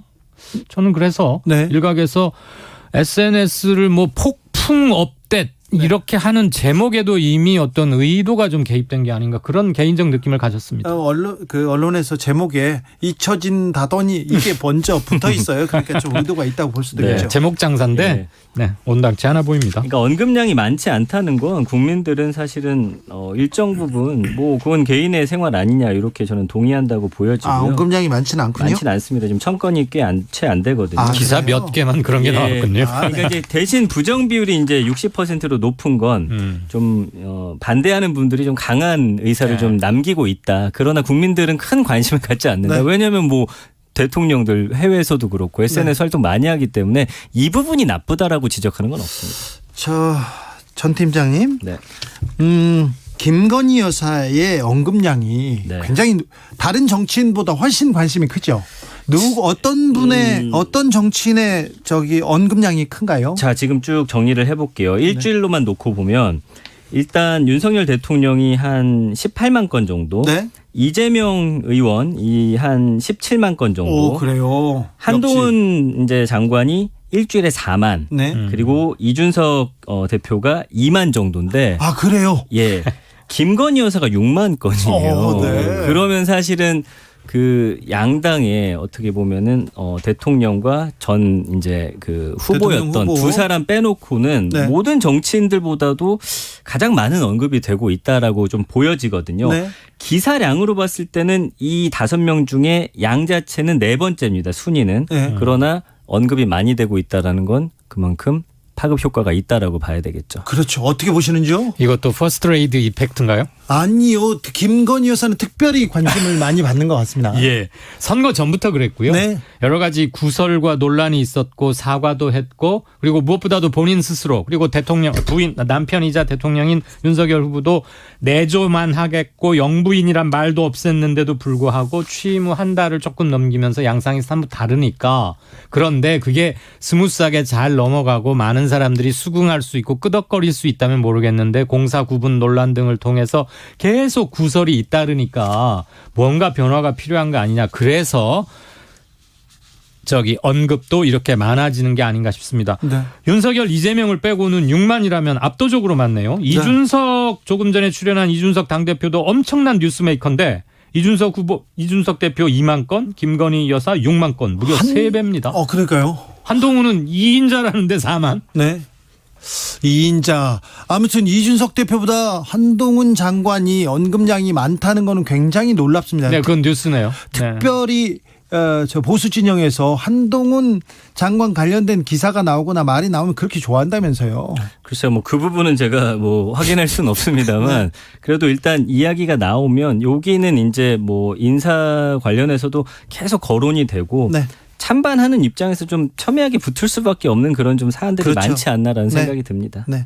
김건희 여사가 훨씬 많다는 거 이거는 뉴스입니다. 뉴스입니다. 네네. 네. 그것도 이준석 대표보다 2배 많다고요? 좋은 쪽으로 많아야 되는데 거기까지만. 네, 알겠습니다.